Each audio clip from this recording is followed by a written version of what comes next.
Hi everyone, ನಾವು already discussion ಮಾಡಕತ್ತೀವಿ ಯಾವ ರೀತಿಯಾಗಿ ಕ್ವಶನ್ಸ್ ಗಳನ್ನ ಸಾಲ್ವ್ ಮಾಡ್ಕೋಬೇಕಂತಂದ ಹೇಳಿ. ಲಾಸ್ಟ್ ವಿಡಿಯೋದಲ್ಲಿ ನಾವು ನೋಡಿದ್ವಿ. ನಾವು ಫಸ್ಟ್ ಏನಂತಂದ್ ಹೇಳಿದ್ರೆ ಸ್ಕೋರ್ ನ ಜಾಸ್ತಿ ಮಾಡ್ಕೋಬೇಕಂದ್ರೆ ಯಾವ ರೀತಿ ಕ್ವಶನ್ಸ್ ಗಳನ್ನ ಸಾಲ್ವ್ ಮಾಡ್ಕೋಬೇಕು, ಡೈರೆಕ್ಟ್ ಆಗಿರೋದು ಅಥವಾ ಈಸಿ ಆಗಿರೋ ಕ್ವಶನ್ಸ್ ಗಳು, ಅಥವಾ ನಾವು ಅದನ್ನ ನೋಡಿದ ತಕ್ಷಣ ಆ ಕ್ವಶನ್ ಅನ್ನ ನೋಡಿದ ತಕ್ಷಣ ಆನ್ಸರ್ ಹಾಕ್ತಿವಿ ಅನ್ನೋ ಅಂತಂದ್ ಹೇಳಿ. ಸೊ ಈ ತರ ಕ್ವಶನ್ಸ್ ಗಳಿದಾವೆ. ನೋಡಿದ ತಕ್ಷಣ ಇದು ಆನ್ಸರ್ ನಂಗೆ ಬರುತ್ತಾ, ನಾನು ಟ್ರೈ ಮಾಡ್ಬೋದು ಅಂತಂದೇಳಿ ಅಂತವನ್ ಮಾತ್ರ ಟ್ರೈ ಮಾಡ್ಬೇಕು. ಎಷ್ಟಂತಂದ್ ಹೇಳಿದ್ರೆ ಆಲ್ಮೋಸ್ಟ್ 6 to 10 ಮಿನಿಟ್ಸ್ ತಗೊಳುತ್ತೆ. ಮ್ಯಾಕ್ಸಿಮಮ್ ಏನಂತಂದ್ ಹೇಳಿದ್ರೆ 10 ಮಿನಿಟ್ಸ್ ತಗೊಳುತ್ತೆ. ಈ 10 ಮಿನಿಟ್ಸ್ ಅಲ್ಲಿ ಕೆಲವೊಂದ್ ಜನ 10 ಕ್ವಶನ್ಸ್ ಗಳಿಗೆ ಆನ್ಸರ್ ಮಾಡಬಹುದು. ಸ್ಪೀಡ್ ಆಗಿ ನೋಡೋದೈತಿ, ಬಂತ ಹಾಕೋದು, ಇಲ್ಲಾಂದ್ರೆ ಮೂವ್ ಆನ್ ಆಗೋದು, ಸೊ ಪೇಜ್ ಹೊಳಸೋದಷ್ಟ.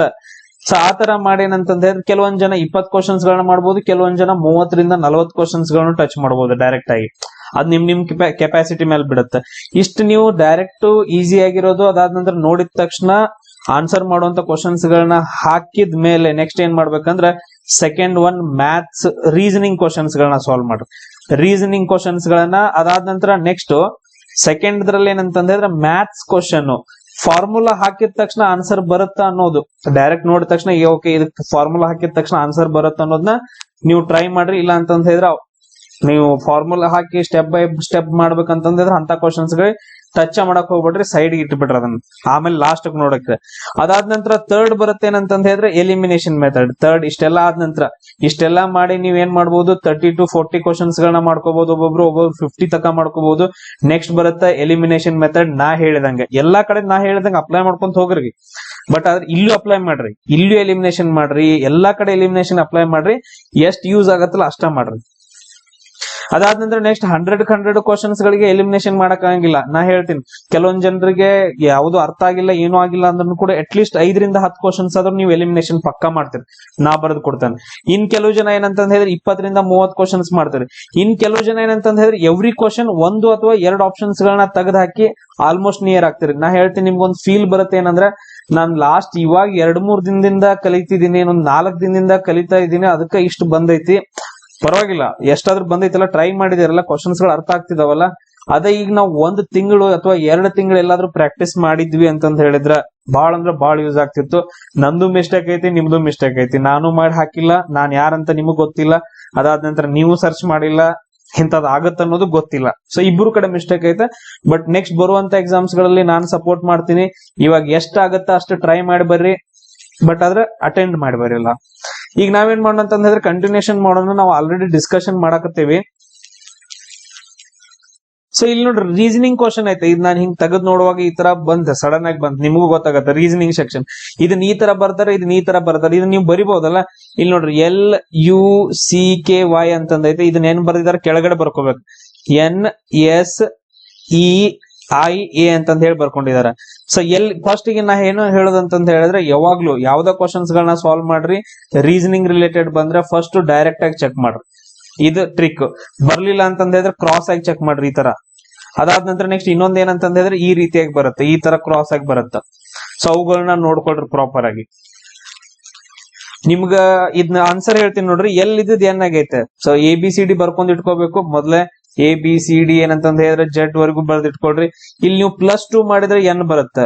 ಇಲ್ಲಿ U ದಿಂದ S ಹೋದ್ರೆ -2 ಮಾಡಿದ್ರೆ ಬರುತ್ತೆ. ಇಲ್ಲಿ +2 ಅಂದ್ರೆ ಲಾಜಿಕ್ ಏನ್ ಬರುತ್ತೆ ಅಂದ್ರೆ +2 -2 +2 -2 +2 ಅಂತಂದ್ ಹೇಳಿ ಬರುತ್ತೆ. ಸೇಮ್ ಅದೇ ತರ ಇಲ್ಲಿ ನೀವು ಹ್ಯಾಪಿ ಅಂತಂದ್ ಐತಲ್ಲ, HAPPY, ಈ ಹ್ಯಾಪಿಗೂ ಕೂಡ ಸೇಮ್ +2 -2 ಅಂತಂದ್ ಹೇಳಿ ಹಾಕಿದ್ರಿ ಅಂದ್ರ ನಮ್ಗೆ ಆನ್ಸರ್ ಏನ್ ಬರುತ್ತೆ, ಈ ಆನ್ಸರ್ ಬರುತ್ತೆ.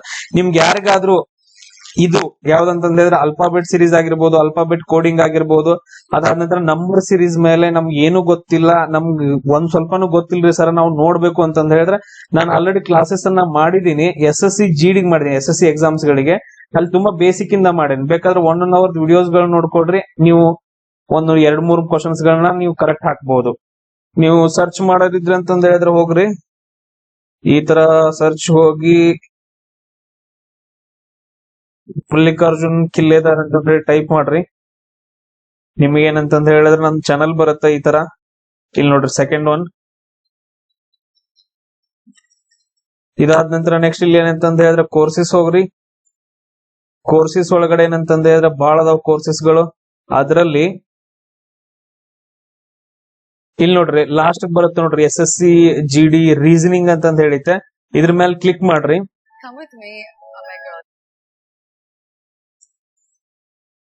ನಿಮ್ಗ ಎಲ್ಲಾ ವಿಡಿಯೋಸ್ ಗಳು ಸಿಗ್ತಾವ ಇಲ್ಲಿ. ಸೊ ನಿಮ್ಗೆ ಯಾವ ಬೇಕಲ್ಲ ಎಲ್ಲಾ ಟಾಪಿಕ್ ವಿಡಿಯೋಸ್ ಗಳು ಸಿಗ್ತಾವ, ಅವುಗಳನ್ನ ನೋಡ್ಕೊಡ್ರಿ ಸ್ಟೆಪ್ ಬೈ ಸ್ಟೆಪ್. ಇನ್ನು ನೆಕ್ಸ್ಟ್ ಥರ್ಡ್ ಸ್ಟೆಪ್ ಬರುತ್ತಲ್ಲ, ಈಗ ನೀವು ಮ್ಯಾಥಮೆಟಿಕ್ಸ್ ರೀಸನಿಂಗ್ ಎಲ್ಲ ಮಾಡ್ಕೊಂಡ್ರೆ ಥರ್ಡ್ ಸ್ಟೆಪ್ ಎಲಿಮಿನೇಷನ್. ಅದನ್ನ ನಾನು ಇವಾಗ ಈ ವಿಡಿಯೋದಲ್ಲಿ ಡಿಸ್ಕಷನ್ ಮಾಡ್ತೀನಿ. ಆಲ್ರೆಡಿ ನಾವು ಈಸಿ ಇರೋ ಕ್ವಶನ್ಸ್ ಗಳನ್ನ ಹಿಂದಿನ ಕ್ಲಾಸ್ ಅಲ್ಲಿ ಮಾಡಿದೆವು. ಇವಾಗ ಸೆಕೆಂಡ್ ಏನಂತಂದ ಹೇಳಿದ್ರೆ, ಇವಾಗ ಎಲಿಮಿನೇಷನ್ ಮೆಥಡ್ ಅನ್ನ ಯೂಸ್ ಮಾಡ್ಕೊಳ್ಳೋಣ.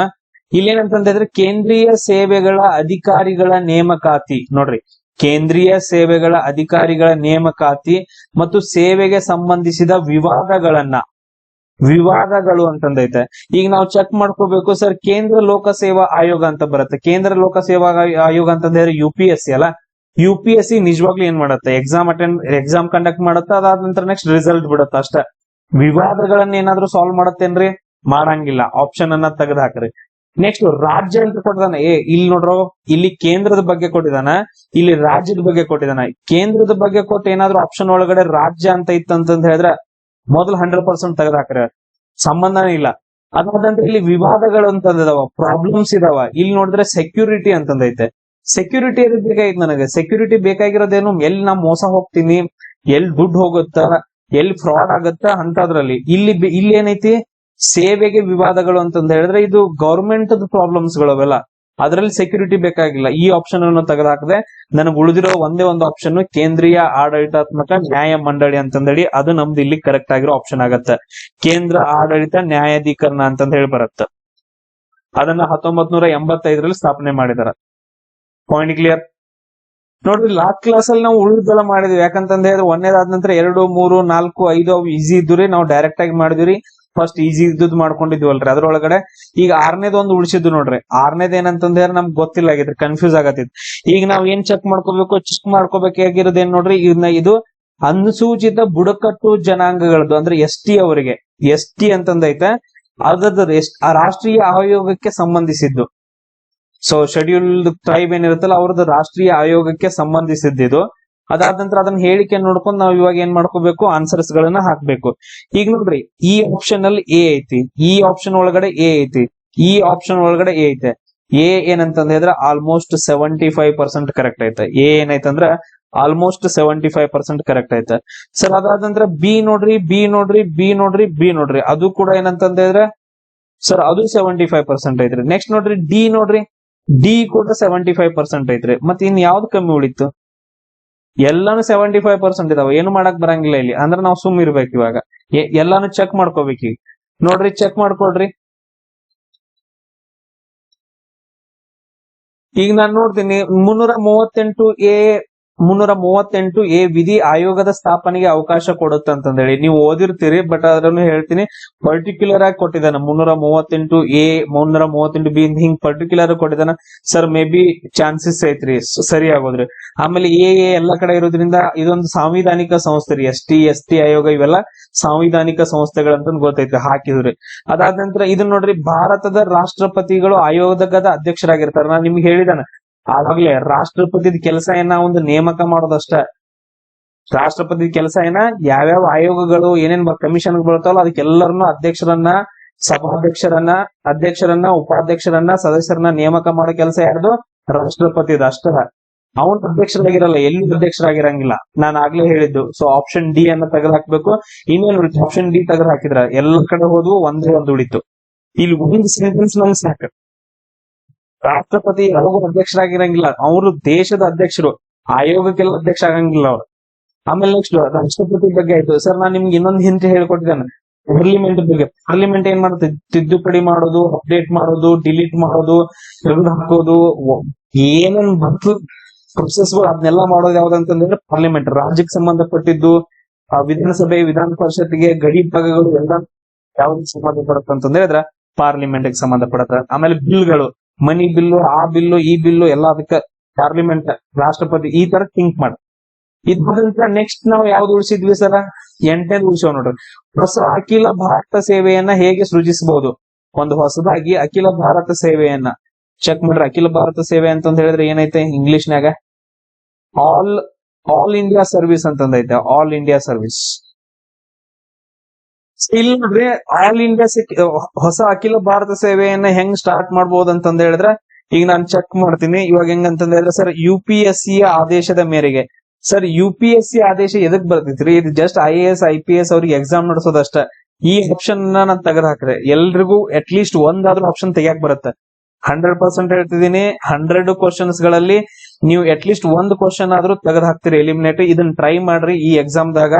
ಬಂದ್ ಹೇಳ್ರಿ ಸರ್ ನೀವು ಆನ್ಸರ್ ಕರೆಕ್ಟ್ ಅಂತಂದ್ ಹೇಳಕ್ ಹೋಗ್ಬೇಡ್ರಿ. ಸರ್ ನಾ ಒಂದ್ ಕ್ವಶನ್ ಕಾದ್ರೂ ನಾ ಎಲಿಮಿನೇಟ್ ಮಾಡೇನ್ರಿ, ಖುಷಿ ಆಗೈತಿ ಅಂತಂದ್ ಹೇಳಿ ಹೇಳ್ರಿ, ನನಗ್ ಮೆಸೇಜ್ ಅಲ್ಲಿ ಹೇಳ್ರಿ, ಅದಾದ ನಂತರ ಕಮೆಂಟ್ಸ್ ಅಲ್ಲಿ ಹೇಳ್ರಿ.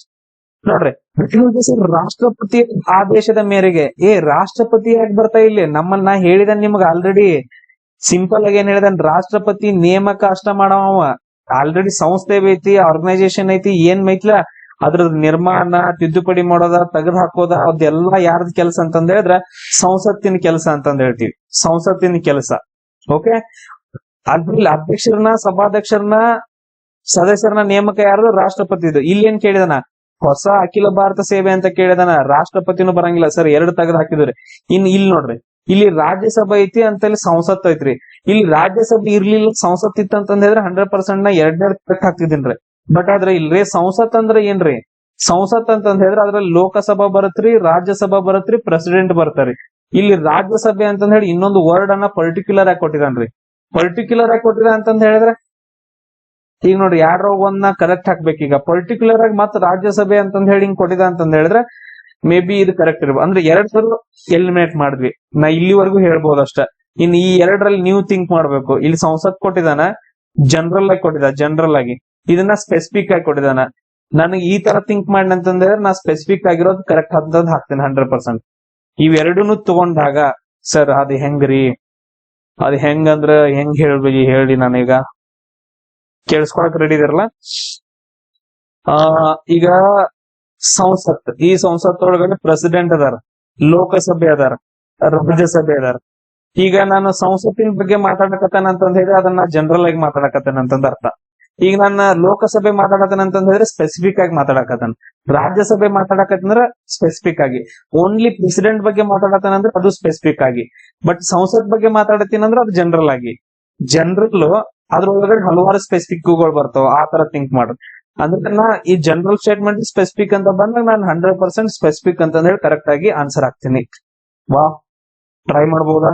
ನನಗ್ ಗೊತ್ತಿಲ್ಲ, ಹಂಗ ಸುಮ್ಮ ಏನೋ ಒಂದ್ ಹಾಕೋ ಬದ್ಲಿ ಏನ್ರ ಒಂದ್ ಥಿಂಕ್ ಮಾಡ್ತಾನಲ್ಲ, ಏನ್ರ ಥಿಂಕ್ ಮಾಡ್ತಾನೆ, ಅದ್ ಕರೆಕ್ಟ್ ಆಗಿ ಬಿಡ್ಲಿ. ಏನ್ರ ಒಂದ್ ಮಾಡವನ, ಏನ್ರ ಮಾಡಬೇಕು, ಕರೆಕ್ಟ್ ಹಾಕಬೇಕು, ಜಾಬ್ ಆಗಬೇಕು. ಇದ್ ಬಿಟ್ಟು ನಿಂತ ಯಾಕೆ ಬೇರೆ ಆಪ್ಷನ್ ಐತೆನ? ಇಲ್ಲ ನಿನ್ ಎಕ್ಸಾಮ್ ಹಾಲ್ದಾಗ ಕೂತ ತಕ್ಷಣ ನಿನಗ್ ಜ್ಞಾನೋದಯ ಆಗೋತರ ಏನಾದ್ರು ಐತಾ? ಎಲ್ಲ ನೆನಪು ಬರೋತರ ಏನಾದ್ರು ಏನು ಇಲ್ಲ ಅಲ್ಲ. ಥಿಂಕ್ ಮಾಡ, ಈ ತರ ಥಿಂಕ್ ಮಾಡ. ಜನರಲ್, ಸ್ಪೆಸಿಫಿಕ್, ಯಾವ್ದ್ ತೆಗಿಲಿ, ಯಾವ್ದ್ ಬಿಡ್ಲಿ. ಯಾವಾಗ ಇಷ್ಟು ಈಸಿ ಆಗಿರೋದು, ಕರೆಕ್ಟ್ ಆಗಿರೋದು ಹಾಕಿದ ನಂತರ ಈಸಿ ರೀಸನಿಂಗ್ ಕ್ವಶನ್ಸ್ ಗಳನ್ನ ಸಾಲ್ವ್ ಮಾಡಿದ ತಕ್ಷಣ, ನೆಕ್ಸ್ಟ್ ಮ್ಯಾಥಮೆಟಿಕ್ಸ್ ಯಾವ್ದಾದ್ರು ಫಾರ್ಮುಲಾ ಯೂಸ್ ಮಾಡ್ಕೊಂಡು ಸಾಲ್ವ್ ಮಾಡಿದ ತಕ್ಷಣ, ಇವನ್ನೆಲ್ಲ ಆದ ನಂತರ ನೆಕ್ಸ್ಟ್ ಏನ್ ಮಾಡ್ಬೇಕು? ಈ ಸ್ಟೆಪ್ಪಿಗೆ ಬರ್ಬೇಕು. ನೆಕ್ಸ್ಟ್ ನೋಡ್ರಿ, ಇದನ್ನೆಲ್ಲ ನಾವು ಸಾಲ್ವ್ ಮಾಡಿದೀವಿ ಆಲ್ರೆಡಿ. ಆಮೇಲೆ ನೆಕ್ಸ್ಟ್ ಇಲ್ಲೊಂದು ಬಂತು ನೋಡ್ರಿ, 1935 ಕಾಯ್ದೆ ಪ್ರಕಾರ, 1935 ಕಾಯ್ದೆ ಐತೆ. ಇಲ್ಲಿ ಯಾವ ಹೇಳಿಕೆ ಸರಿ ಐತಿ ಅಂತ ಕ್ವಶನ್ ಕೇಳಿದಾನ. ಎಸ್, ನೆಕ್ಸ್ಟ್ ಕ್ವಶನ್ 1935 ಪ್ರಕಾರ. ಈಗ ನಾವು ಇದನ್ನೆಲ್ಲಾ ನೋಡಿದ್ನಿ, ಸಾರ್ವತ್ರಿಕ ಪ್ರಾಂತ್ಯಗಳ, ಕೇಂದ್ರ ಪ್ರಾಂತ್ಯಗಳ ನಡುವೆ ಅಂತಂದ ಹೇಳಿ, ದ್ವಿ ಸರ್ಕಾರದ ಬಗ್ಗೆ, ಸಾರ್ವತ್ರಿಕ ಮತದಾನದ ಬಗ್ಗೆ. ಈ ಕಾಯ್ದೆಯು ರಿಸರ್ವ್ ಬ್ಯಾಂಕ್ ಆಫ್ ಇಂಡಿಯಾ ಸ್ಥಾಪನೆಗೆ ಅವಕಾಶ ನೀಡಿತು. ಸರ್ ನನಗೆ ಲಾಸ್ಟ್ ಒನ್ ಗೊತ್ತೈತಿ ನೋಡ್ರಿ, 100% ಏನಂದ್ರ ಈ ಕಾಯ್ದೆ ಆದ ನಂತರ ರಿಸರ್ವ್ ಬ್ಯಾಂಕ್ ಆಫ್ ಇಂಡಿಯಾ ಜಾರಿಗೆ ಬಂದೈತ್ರಿ. ಕರೆಕ್ಟಾ? ಸೊ ಅಂದ್ರೆ ಡಿ ಕರೆಕ್ಟ್, ಇಲ್ಲಿ ಈ ಡಿ ಕರೆಕ್ಟ್, ಇದು ಡಿ ಕರೆಕ್ಟ್, ಇದು ಡಿ ಕರೆಕ್ಟ್. ಸೊ ಇಷ್ಟು ಆಪ್ಷನ್ಸ್ ಗಳು. ಅಂದ್ರೆ ಇಲ್ಲಿ ABC ರಾಂಗ್ ಐತೆ. ಸೊ ಇದ್ ನಾನು ಒಂದ್ ಕರೆಕ್ಟ್ ಹಾಕೊಂಡೆ. ಅದಾದ ನಂತರ ನೆಕ್ಸ್ಟ್ ಸರ್ ಉಳಿದದ್ ನನಗ್ ಗೊತ್ತಿಲ್ಲ. ಈಗ ಸದ್ಯದ ಪ್ರಕಾರ ನೀವು ಓದಿರ್ತೀರಿ, ನಿಮ್ಗ್ ಗೊತ್ತೈತೆ.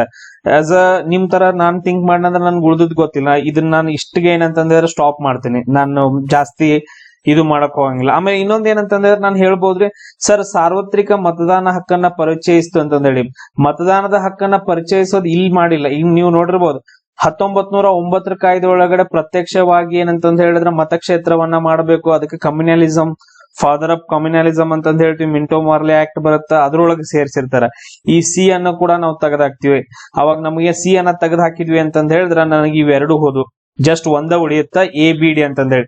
ನಾ ಇನ್ನು ಮೇಲ್ಗಡೆ ಎರಡದು ತಿಂಕು ಮಾಡಿಲ್ಲ, ನಂಗೆ ಡೈರೆಕ್ಟ್ ಆಗಿ ಆನ್ಸರ್ 2 ಬರುತ್ತೆ. ಯಾವಾಗ ನಾನು 1909 ಕಾಯ್ದೆ ಪ್ರಕಾರ ಸ್ವಲ್ಪ ಏನಾದ್ರು ನಂಗೆ ಗೊತ್ತಿತ್ತು ಅಂತಂದ ಹೇಳಿದ್ರ, ನಾ ಅದಕ್ಕೆ ಏನಂತಂದ ಹೇಳಿದ್ರೆ ಇದ್ನ ಒಂದ ನಾನು ಏನ್ ಮಾಡಿನಿ, ಇವಾಗ ನಿಮ್ ಪ್ರಕಾರ ನನಗ್ ಒಂದಷ್ಟ ಗೊತ್ತು, ಉಳ್ದದ್ ಗೊತ್ತಿಲ್ಲ. ನೀವು ಸ್ವಲ್ಪ ಥಿಂಕ್ ಮಾಡಿ ಟ್ರೈ ಮಾಡ್ರಿ. ಅದಾದ ನಂತರ ಯಾರಾದ್ರೂ ನನ್ನ ಕ್ಲಾಸಸ್ ಗಳನ್ನ ಕೇಳಿ ಓದಿದ್ರಿ, ಸೆಂಟ್ರಲ್ ಗವರ್ಮೆಂಟ್ ನನ್ನ ಕ್ಲಾಸಸ್ ಗಳನ್ನ ಕೇಳಿದ್ರಿ ಅಂತಂದ ಹೇಳಿದ್ರೆ ನಿಮ್ಗೆ ಇದನ್ನೆಲ್ಲ ನಾ ಎಕ್ಸ್ಪ್ಲೇನ್ ಮಾಡಿರ್ತೀನಿ. ಅವಾಗ ನೀವು ಈಸಿಯಾಗಿ ಏನಂದ್ರ ಎಲಿಮಿನೇಷನ್ ಮಾಡಬಹುದು. ಇದಾದ ನಂತರ ನೆಕ್ಸ್ಟ್ ಕ್ವಶನ್ಸ್ ಗಳನ್ನ ನೋಡೋಣ. ಸರ್ ಆಲ್ರೆಡಿ ಇವು ಈಸಿ ಇದ್ದು ಇವನ್ನ ನಾವು ಹಿಂದಿನ ಕ್ಲಾಸ್ ಅಲ್ಲಿ ಸಾಲ್ವ್ ಮಾಡೇವ್ರಿ. ಈ ಕ್ಲಾಸ್ ಒಳಗಡೆ ನೆಕ್ಸ್ಟ್ ಸಾಲ್ವ್ ಮಾಡೋದು ಯಾವ ಉಳ್ದವ್ರಿ, ಇದು ನೋಡ್ರಿ. ಇದು ಹೇಳಿಕೆ ಪ್ರಕಾರ ಐತೆ. ಹೇಳಿಕೆ ನೋಡೋಣ. ಇಲ್ಲಿ ಕ್ವಶನ್ ನಾವು ಹೋದ್ರೆ 1857 ದೆಹಲಿ ದಂಗೆಗೆ ಸಂಬಂಧಪಟ್ಟಿದ್ದು. ದೆಹಲಿ ಒಳಗಡೆ ಏನಾಗೈತೆ 1857 ಅಂತಂದೇಳಿ ನೀವೆಲ್ಲರೂ ಓದಿರ್ತೀರಿ ಸರ್. ಮೊಘಲರ ದೊರೆ ಆದಂತಹ 2ನೇ ಬಹದ್ದೂರ್ ಶಾ ಜಫರ್ನನ್ನ ಭಾರತದ ಚಕ್ರವರ್ತಿ ಮಾಡ್ಕೊಂಡಿದ್ರಿ ಅಂತಂದ ಹೇಳಿ ಮಾಡಿದಾರ್ರಿ ಆ ದಂಗೆ ಒಳಗಡೆ. ನೀವೆಲ್ಲ ಒಂದ್ ಕಡೆ ಓದಿರ್ತೀರಿ ಸರ್. ಹೇಳಿಕೆ 1 ಕರೆಕ್ಟ್ ರೀ. ಸೊ ಏನಂತಂದ್ರೆ ಹೇಳಿಕೆ 1 ಏನಂತಂದ್ರೆ ಕರೆಕ್ಟ್ ಐತ್ರಿ. ಆಮೇಲೆ 3 ಕಡೆ ಐತೆ, ಓಕೆ ಆಲ್ಮೋಸ್ಟ್ ಏನಂದ್ರೆ ಕರೆಕ್ಟ್ ಇರುತ್ತೆ. ಸೊ 4th one ತೆಗೆದು ಹಾಕಿದ್ವಿ. ಅದಾದ ನಂತರ ಬ್ರಿಟಿಷ್ ಸೇನಾಧಿಕಾರಿ ಜಾನ್ ನಿಕೋಲ್ಸನ್ ದೆಹಲಿಯನ್ನ ವಶಪಡಿಸ್ಕೊಂಡ ಅಂತಂದ ಹೇಳಿದ್ರೆ ಪರ್ಟಿಕ್ಯುಲರ್ ಆಗಿ ಕೊಟ್ಟಿದಾನ, ನಂಗೆ ಬೇರೆ ಆಪ್ಷನ್ ಇಲ್ಲ. ಆಲ್ಮೋಸ್ಟ್ ಏನಂತಂದ ಹೇಳಿದ್ರೆ ಅದು ಕೂಡ ಕರೆಕ್ಟ್ ಆಗೈತೆ.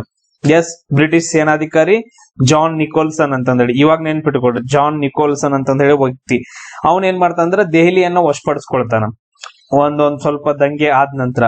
ಇಲ್ಲಿ ನಮ್ಗೇನಂತಂದ ಹೇಳಿದ್ರೆ ಮೇನ್ ಇಂಪಾರ್ಟೆಂಟ್ ಈಗ ಇಲ್ಲಿ ಹೇಳಿಕೆ 1, 2 ಎರಡೂ ಸರಿ ಇದಾವ. ಇನ್ನು ಮುಂದಿನ ಚೆಕ್ ಮಾಡ್ಬೇಕು. ನಾ ಏನ್ ಚೆಕ್ ಮಾಡ್ಬೇಕು, ನೀನ ಹೇಳಿಕೆ 1 ನೀ ಇದ್ದಂಗ, ಹೇಳಿಕೆ 2 ಏನಂತಂದ ಹೇಳಿದ್ರೆ ನಿನ್ ಲವರ್ ಇದ್ದಂಗ. ಹೇಳಿಕೆ 1ದಾಗ ಏನ್ ಹೇಳತ್ತಿ, ಬಹದ್ದೂರ್ ಶಾ ಏನಂದ್ರ ನಮ್ ಕಾಕ ಭಾರತದ ಚಕ್ರವರ್ತಿ ಆಗಿದ, ದೆಹಲಿ ದಂಗೆದೊಳಗ್ ಬಾಳ್ ಕೆಟ್ಟ ಹೋರಾಡಿದ ಅಂತ ನೀ ಹೇಳಿದಿ. ಏನಂತಂದ ಹೇಳಿದಿ, ನಮ್ ಕಾಕ 2ನೇ ಬಹದ್ದೂರ್ ಶಾ ಭಾರತದ ಚಕ್ರವರ್ತಿ ಆಗಿದ ಮತ್ತು ದೆಹಲಿ ದಂಗೆದೊಳಗ ನಾಯಕ ಆಗಿ ಫುಲ್ ಹೋರಾಡಿದ ಮಗ ಅಂತಂದ ಹೇಳಿ ನೀ ಹೇಳಿದೀಗ. ಇದಕ್ಕ ನಿನ್ ಲವರ್ ಏನ್ ಹೇಳ, ದೆಹಲಿಯನ್ನ ಜಾನ್ ನಿಕೋಲ್ಸನ್ ವಶಪಡಿಸ್ಕೊಂಡ ಅಂತಂದ್ ಹೇಳ್ಬಿಟ್ಲಕ್ಕೆ. ಅಂದ್ರೆ ನಿಂಗ್ ಆಫ್ ಇಟ್ಟಂಗ್ ಇಟ್ಟಳಲ್ಲ ಆಕೆ, ಅದಕ್ಕೆ ನಿಂಗ್ ಸಪೋರ್ಟ್ ಮಾಡ್ತಿಲ್ಲ ಆಕೆ, ನಿನಗೆ ರಿಟರ್ನ್ ಆಫ್ ಇಟ್ಟಳಕ್ಕೆ. ಅಂದ್ರೆ ಆಕೆ ಅದು ವಿವರಿಸ್ತಿಲ್ಲ ಅದ. ಅಂದ್ರೆ ಇಲ್ಲಿ ಏನಂತಂದ್ ಹೇಳಿದ್ರೆ ಅಂದ್ರೆ ಇವಾಗ ನೋಡ್ರಿ, ಏನಾದ್ರೂ ಸಪೋರ್ಟಿವ್ ಆಗಿ ಮಾತಾಡಿರಂತ, ನಿಮ್ ಕಾಕಾ ಬಿಡು ಬಹದ್ದೂರ್ ಶಾ ಫುಲ್ ವೀರ ಇರ್ಬೇಕು, ಅದಾದ ನಂತರ ಅವ್ನು ದೆಹಲಿ ಮೊಘಲರ ಸುಲ್ತಾನ ಹಂಗ ಹಿಂಗ ಏನಾದ್ರು ಅವನ್ ರಿಲೇಟೆಡ್ ಏನಾದ್ರು ಬಂದಿತ್ತು ಅಂತಂದ್ ಹೇಳಿದ್ರೆ ಅವಾಗ ನಿನ್ ಲವರ್ ಕೂಡ ವಿವರಣೆ ನೀಡ್ತಿದಾಳ ಅಂತಂದ್ ಹೇಳ್ಬೋದಿತ್ತು. ಬಟ್ ಅದ್ರ ಅಲ್ಲಿ ಉಲ್ಟಾ ಹೇಳ್ಬಿಟ್ಳು, ನಿಮ್ ಕಾಕ ಭಾರತ ಚಕ್ರವರ್ತಿ ಇದ್ರೆ ಜಾನ್ ನಿಕೋಲ್ಸನ್ ದೆಹಲಿ ವಶಪಡಿಸ್ಕೊಂಡ ಆಲ್ರೆಡಿ ಅಂತಂದ್ ಹೇಳಿ. ಅಂದ್ರೆ ಒಂದ್ಕೊಂದ್ ಸಂಬಂಧ ಇಲ್ಲ, ನಿನ್ನ ಆಫ್ ಮಾಡ್ಬಿಟ್ಳ. ಸೊ ಅದಕ್ಕೋಸ್ಕರ ಅಲ್ಲಿ ವಿವರಿಸಂಗಿಲ್ಲ ಅಂತಂದ್ ಹೇಳಿ ಬರುತ್ತೆ. ಅರ್ಥ ಆಯ್ತೇನ್ರ? ಇದನ್ನ ನೋಡ್ರಿ, ಇಬ್ರದು ಲವರ್ಸ್ ಜಗಳ ಏನಂತಂದ್ ಹೇಳಿದ್ರೆ ನೋಡ್ಕೊಳ್ಳೋದು. ಸೊ ಹೇಳಿಕೆ 1 ನೀನಾದ್ರ, ಹೇಳಿಕೆ 2 ನಿನ್ ಲವರ್. ನೀ ಹೇಳಿದ್ದಕ್ಕೆ ಎಲ್ಲಾದ್ರೂ ಹೂ ಅಂದಳು ಅಂತಂದ್ ಹೇಳಿದ್ರ, ಅಂದ್ರೆ ನೀ ಹೇಳಿದ ಕೆಲವೊಂದು ವಾಕ್ಯಗಳು ವರ್ಡ್ಸ್ ಗಳನ್ನ ಅವಳು ಹೇಳ್ಬಿಟ್ಟು ಏನಾದ್ರು ಎಕ್ಸ್ಪ್ಲನೇಷನ್ ಕೊಟ್ಟಳಂದ್ರೆ ಅದು ವಿವರಣೆ ನೀಡ್ತಾ ಐತೆ. ಅಪೋಸಿಟ್ ಮಾತಾಡೇಳು ಅಂತಂದ್ ಹೇಳಿದ್ರೆ ಅದು ವಿವರಣೆ ನೀಡ್ತಿಲ್ಲ ಅಂತ ಅರ್ಥ. ಗ್ರೇಟ್ ಇದು ಗ್ರೇಟ್ ಟ್ರಿಕ್. ಇಂಥ ಟ್ರಿಕ್ ಯಾವ ಹೇಳ್ಕೊಡ್ತಾ. ಬೇಕಾದ್ರೆ ಇದನ್ನು ಫಾಲೋ ಮಾಡ್ತಾರ ನೋಡೋ ಜನ. ನಿಮ್ ಫೇವ್ರೇಟ್ ಸರ್ ಗಳೆಲ್ಲ ಇರ್ತಾರಲ್ಲ ಬೇರೆ ಕಡೆ, ಇದನ್ನು ಕೂಡ ಫಾಲೋ ಮಾಡ್ತಾರೆ ಬೇಕಂದ್ರೆ. ಎಸ್, ಇದನ್ನ ನೆಕ್ಸ್ಟ್ ನೋಡ್ರಿ. ನೆಕ್ಸ್ಟ್ ಉಳಿದದ್ದೆಲ್ಲ ಈಸಿ ಅದಾವ, ಮಾಡಿದ್ವಿ. ಎಷ್ಟು ಒಂದೊಂದ್ 20 ಅಷ್ಟ ಕರೆಕ್ಟ್ ಮಾಡಿದ್ವಲ್ಲ, 20 ಒಂದ್ 15 ಅಷ್ಟ ಕರೆಕ್ಟ್ ಮಾಡಿದ್ವಿ. ಉಳಿದದ್ದೆಲ್ಲ ಗೊತ್ತಾಗಿಲ್ಲ. ಇವನ್ ಟೈಮು ಬಾಳ ಹಿಡಿಯುತ್ತಂತ ನಾನ್ ನೋಡ್ಲಿಲ್ಲ. ಇನ್ನು ನೆಕ್ಸ್ಟ್ ನೋಡ್ರಿ, 4ನೇ ಆಂಗ್ಲೋ ಮೈಸೂರು ಯುದ್ಧದ ಬಗ್ಗೆ ಐತೆ. 4ನೇ ಆಂಗ್ಲೋ ಮೈಸೂರು ಯುದ್ಧದ ಬಗ್ಗೆ ಐತೆ. ಎಸ್, ಇಲ್ಲಿ ಕ್ವಶನ್ ನೋಡ್ರಿ. ಈ ಕ್ವಶನ್ ದೇವ್ರನಿಗೂ ನನಗಂತೂ ಗೊತ್ತಿಲ್ಲ. ಬಟ್ ಆದ್ರೆ ಈಗ ಇದ್ರದ್ದು ಎಕ್ಸ್ಪ್ಲನೇಷನ್ ಹೇಳಿ ಅಂತಂದ್ ಹೇಳಿದ್ರೆ ಬಹಳ ಅಂದ್ರೆ ಬಹಳ ಕಡೆ ಶಾಕ್ ಆಗ್ತೀರಿ ನೀವು. ಈಗ ಬ್ರಿಟಿಷ್ ಸೇನೆ ಹೆಂಗೈತಿ, ಈಗ ನಮ್ದು ಇಂಡಿಯನ್ ಆರ್ಮಿ ಹೆಂಗೈತ್ಲ ಹಂಗ ಬ್ರಿಟಿಷ್ ಸೇನೆ ಕೂಡ. ಅಲ್ಲಿ ರ್ಯಾಂಕಿಂಗ್ ಸಿಸ್ಟಮ್ ಬಹಳ ಜೋರ್ ಇತ್ತು. ಇಲ್ಲಿ ನೋಡ್ರಿ, ಬ್ರಿಟಿಷ್ ಸೇನಾ ಕಮಾಂಡರ್ ಗಳು ಅಂತಂದ್ ಹೇಳಿ ಕೊಟ್ಟಿದ್ದಾರೆ. ಸೇನಾ ಕಮಾಂಡರ್ ಗಳು, ಇಲ್ಲಿ ಸೇನಾ ಕಮಾಂಡರ್ ಗಳು ಯಾರು ಆಗ್ತಾರೆ ನನಗೆ ಯಾರ್ದ ಹೆಸರು ಗೊತ್ತಿಲ್ಲ, ಸೀರಿಯಸ್ಲಿ ಹೇಳ್ತಿದ್ದೀನಿ. ಈಗ ನೋಡ್ರಿ, ಕರ್ನಲ್ ಇದಾನ. ಈಗ ನಮ್ದು ಇಂಡಿಯನ್ ಆರ್ಮಿಯಲ್ಲಿ ರ್ಯಾಂಕ್ ಹೆಂಗದಾವಲ್ಲ, ಬ್ರಿಟಿಷ್ ಆರ್ಮಿಯಲ್ಲೂ ಹಂಗ ರ್ಯಾಂಕ್. ಅವಾಗ ಹೆವಿ ಅದ, ನಾ ದೊಡ್ಡವ್ ನೀ ದೊಡ್ಡವ್ ಸೀನಿಯಾರಿಟಿ ಒಳಗಡೆ. ಕರ್ನಲ್ ಅಂತ, ಕರ್ನಲ್ ಯಾಕೆ ಬರ್ತಾ ಇಲ್ಲಿ, ಇವ್ರಿಗಿಂತ ದೊಡ್ಡವ್ರು ಇರ್ಬೇಕಲ್ಲ ಸೇನಾ ಕಮಾಂಡರ್ ಗಳು ಅಂತಂತ ಹೇಳಿದ್ರ. ಆರ್ಥರ್ ವೆಲ್ಲೆಸ್ಲಿ ಅಂತ ಹೇಳಿ, ಇವ್ ಹಿಂದ್ ಜನರಲ್ ಆಗ್ಲಿ ಕರ್ನಲ್ ಆಗ್ಲಿ ಏನು ಕೊಟ್ಟೇ ಇಲ್ಲ. ಅವ್ ಯಾಕೆ ಬರ್ತಾನ ಆರ್ಥರ್ ವೆಲ್ಲೆಸ್ಲಿ, ಅವು ಬರಂಗಿಲ್ಲ. ಇಲ್ಲಿ ಆನ್ಸರ್ ಗಳು ಏನೇನು, ಜನರಲ್ ಸ್ಟುವರ್ಡ್ ಆಗ್ಬಹುದು, ಅಥವಾ ಜನರಲ್ ಅಥರ್ಟನ್ ಆಗ್ಬಹುದು, ಅಥವಾ ಜನರಲ್ ಹ್ಯಾರಿಸ್ ಆಗ್ಬಹುದು. ಯಾಕಂತಂದ್ ಹೇಳಿದ್ರೆ ಇಲ್ಲಿ ಜನರಲ್ ಅಂತಂದ್ ಹೇಳ್ಕೊಟ್ಟಿದ್ದಾನ, ಅದಕ್ಕೋಸ್ಕರ ಅವ್ರು ಸೇನಾ ಕಮಾಂಡರ್ ಗಳು ಆಗ್ತಾರೆ. ಇಲ್ಲಾಂದ್ರೆ ಉಳಿದವ್ರು ಯಾರು ಆಗಂಗಿಲ್ಲ. ಈಗ ನಾವ್ ಚೆಕ್ ಮಾಡ್ರಿ, ಕಾಂಬಿನೇಷನ್ ನೋಡ್ರಿ.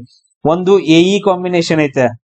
ಅದಾದ ನಂತರ ನೆಕ್ಸ್ಟ್ ಎಡಿ ಕಾಂಬಿನೇಷನ್ ಅಂದ್ರೆ ದಿ ತೆಗೆದು ಹಾಕಿದೇನೆ. ನೆಕ್ಸ್ಟ್ ಬಿಇ ಕಾಂಬಿನೇಷನ್, ಬಿ ಬರಂಗಿಲ್ಲ ಇಲ್ಲಿ, ಬಿಇ ಕಾಂಬಿನೇಷನ್ ಹೋಯ್ತು. ಬಿ ಮಾತ್ರ ಬರಂಗಿಲ್ಲ ನೋಡ್ರಿ. ಎಇ ಕಾಂಬಿನೇಷನ್ ಒಂದೇ ಉಳಿತು. ಯಾರ್ಯಾರು ಅಂತಂದ್ ಹೇಳಿದ್ರೆ ಜನರಲ್ ಸ್ಟುವರ್ಟ್ ಮತ್ತು ಜನರಲ್ ಹ್ಯಾರಿಸನ್ ಅಂತಂದ್ ಹೇಳಿದ್ರೆ ಇದ್ರ ಸೇನಾ ಕಮಾಂಡರ್ ಆಗಿದ್ರು. ಬೇಕಾದ್ರೆ ಚೆಕ್ ಮಾಡ್ರಿ, ತೆಗದ್ ನೋಡ್ರಿ 4ನೇ ಆಂಗ್ಲೋ ಮೈಸೂರು ಯುದ್ಧ ಸಂದರ್ಭದಲ್ಲಿ ಸೇನಾ ಕಮಾಂಡರ್ ಯಾರ್ಯಾರಾಗಿದ್ರ ಅಂತ. ನಾನೇನೋ ಫ್ಲೋದಾಗ ಹೇಳಿರೋ ಕರೆಕ್ಟ್ ಆಗತ್ತಿಲ್ಲ ನೋಡೋಣ. Anglo Mysore war British commanders ಬಾಳ ಕೆಟ್ಟ ಹೇಳಿದಾನಿ, ಆಗಬೇಕಿಲ್ ಕರೆಕ್ಟ್. ಸೊ ಇಲ್ಲಿ ನೋಡ್ರು ಜನರಲ್ ಹ್ಯಾರಿಸ್ ಅದಾನ. ಅದಾದ ನಂತರ ಇವನ್ ಯಾರಂತ ಹೇಳಿದ್ರೆ ಆರ್ಥರ್ ವೆಲ್ಲೆಸ್ಲಿ ಇದಾನ. ಆಮೇಲೆ ಜನರಲ್ ಜೇಮ್ಸ್ ಸ್ಟುವರ್ಟ್ ಇದಾನ. ಬಟ್ ಆದ್ರೆ ಇವನ್ ಕರ್ನಲ್ ಇದಾನ, ಕರ್ನಲ್ ಆರ್ಥರ್ ವೆಲ್ಲೆಸ್ಲಿ ಇದಾನ. ಕರ್ನಲ್ ಬರಂಗಿಲ್ಲ, ಜನರಲ್ ಗಳು ಬರ್ತಾರ ಇಲ್ಲಿ. ಸೊ ಇಲ್ಲಿ ಓಕೆ ಸೂಪರ್ ವರ್ಕ್ ಆಗತ್ತ. ಇವನ್ ಯಾರಂತಂದ್ರೆ ಇವನ್ ಪೋಸ್ಟ್ ಕರ್ನಲ್ ಐತೆ. ಹಿಂದ್ಗಡೆ ಏನಾದ್ರು ಕೊಡ್ಬೇಕಿತ್ತು ತೆಗೆದ್ ಹಾಕಿದ್ವಿ, ಬಿಡು ಮುಗಿದೋಯ್ತು. ಜನರಲ್ ಸ್ಟುವರ್ಟ್, ಜನರಲ್ ಹ್ಯಾರಿಸ್ ಮೇನ್, ಎ ಅಂಡ್ ಡಿ ಅಂತಂದ್ ಹೇಳ್ತೀವಿ. ಇವನ್ ಬರಂಗಿಲ್ಲ, ಆರ್ಥರ್ ವೆಲ್ಲೆಸ್ಲಿ ಬರಂಗಿಲ್ಲ, ಇವನೊಬ್ಬ ಕರ್ನಲ್. ಸೊ ಅವ್ನ್ ಹಿಂದ್ಗಡೆ ಕೊಡ್ಲೇಬೇಕು. ಯಾಕಂತಂದ ಹೇಳಿದ್ರೆ ಮಿಲಿಟರಿ ಒಳಗಡೆ ಹಿಂದ್ಗಡೆ ಏನಂತಂದ್ರೆ ಈಗ ನಾವು ಈಗ ಯಾರಾದ್ರೂ ಹೇಳ್ಬೇಕಂದ್ರ ಆರ್ಮಿ ಹೆಡ್ ಯಾರಿದಾರ ಅಂತಂದ ಹೇಳಿದ್ರೆ ಜನರಲ್ ಅಂತಂದ ಹೇಳ್ತೀವಿ, ಜನರಲ್ ಅವ್ರ ಹೆಸರು. ನೇವಿ ಹೆಡ್ ಯಾರಿದಾರ ಅಂತಂದ ಹೇಳಿದ್ರೆ ಅಡ್ಮಿರಲ್, ಆಮೇಲೆ ಅವ್ರ ಹೆಸರು ಅಂತಂದ ಹೇಳ್ತೀವಿ. ಈ ತರ ಥಿಂಕ್ ಮಾಡ್ಬೇಕು ಅಷ್ಟೇ, ಏನ್ ಮಾಡಕ್ ಬರಂಗಿಲ್ಲ. ಇದನ್ ಥಿಂಕ್ ಮಾಡ್ಲೇಬೇಕು ನೀವು, ಹಂಗ ಥಿಂಕ್ ಮಾಡ್ಬೇಕು. ಬರ್ಲಿಲ್ಲ ಅಂತಂದ ಹೇಳಿದ್ರ ಇನ್ನು ನೆಕ್ಸ್ಟ್ ನೋಡ್ರಿ, ಈ ಕೆಳಗಿನವುಗಳಲ್ಲಿ ಯಾರ್ಯಾರು ಬೆಳಗಾವಿ ಅಧಿವೇಶನದಲ್ಲಿ ಭಾಗವಹಿಸಿರ್ಲಿಲ್ಲ ಅಂತಂದೈತ.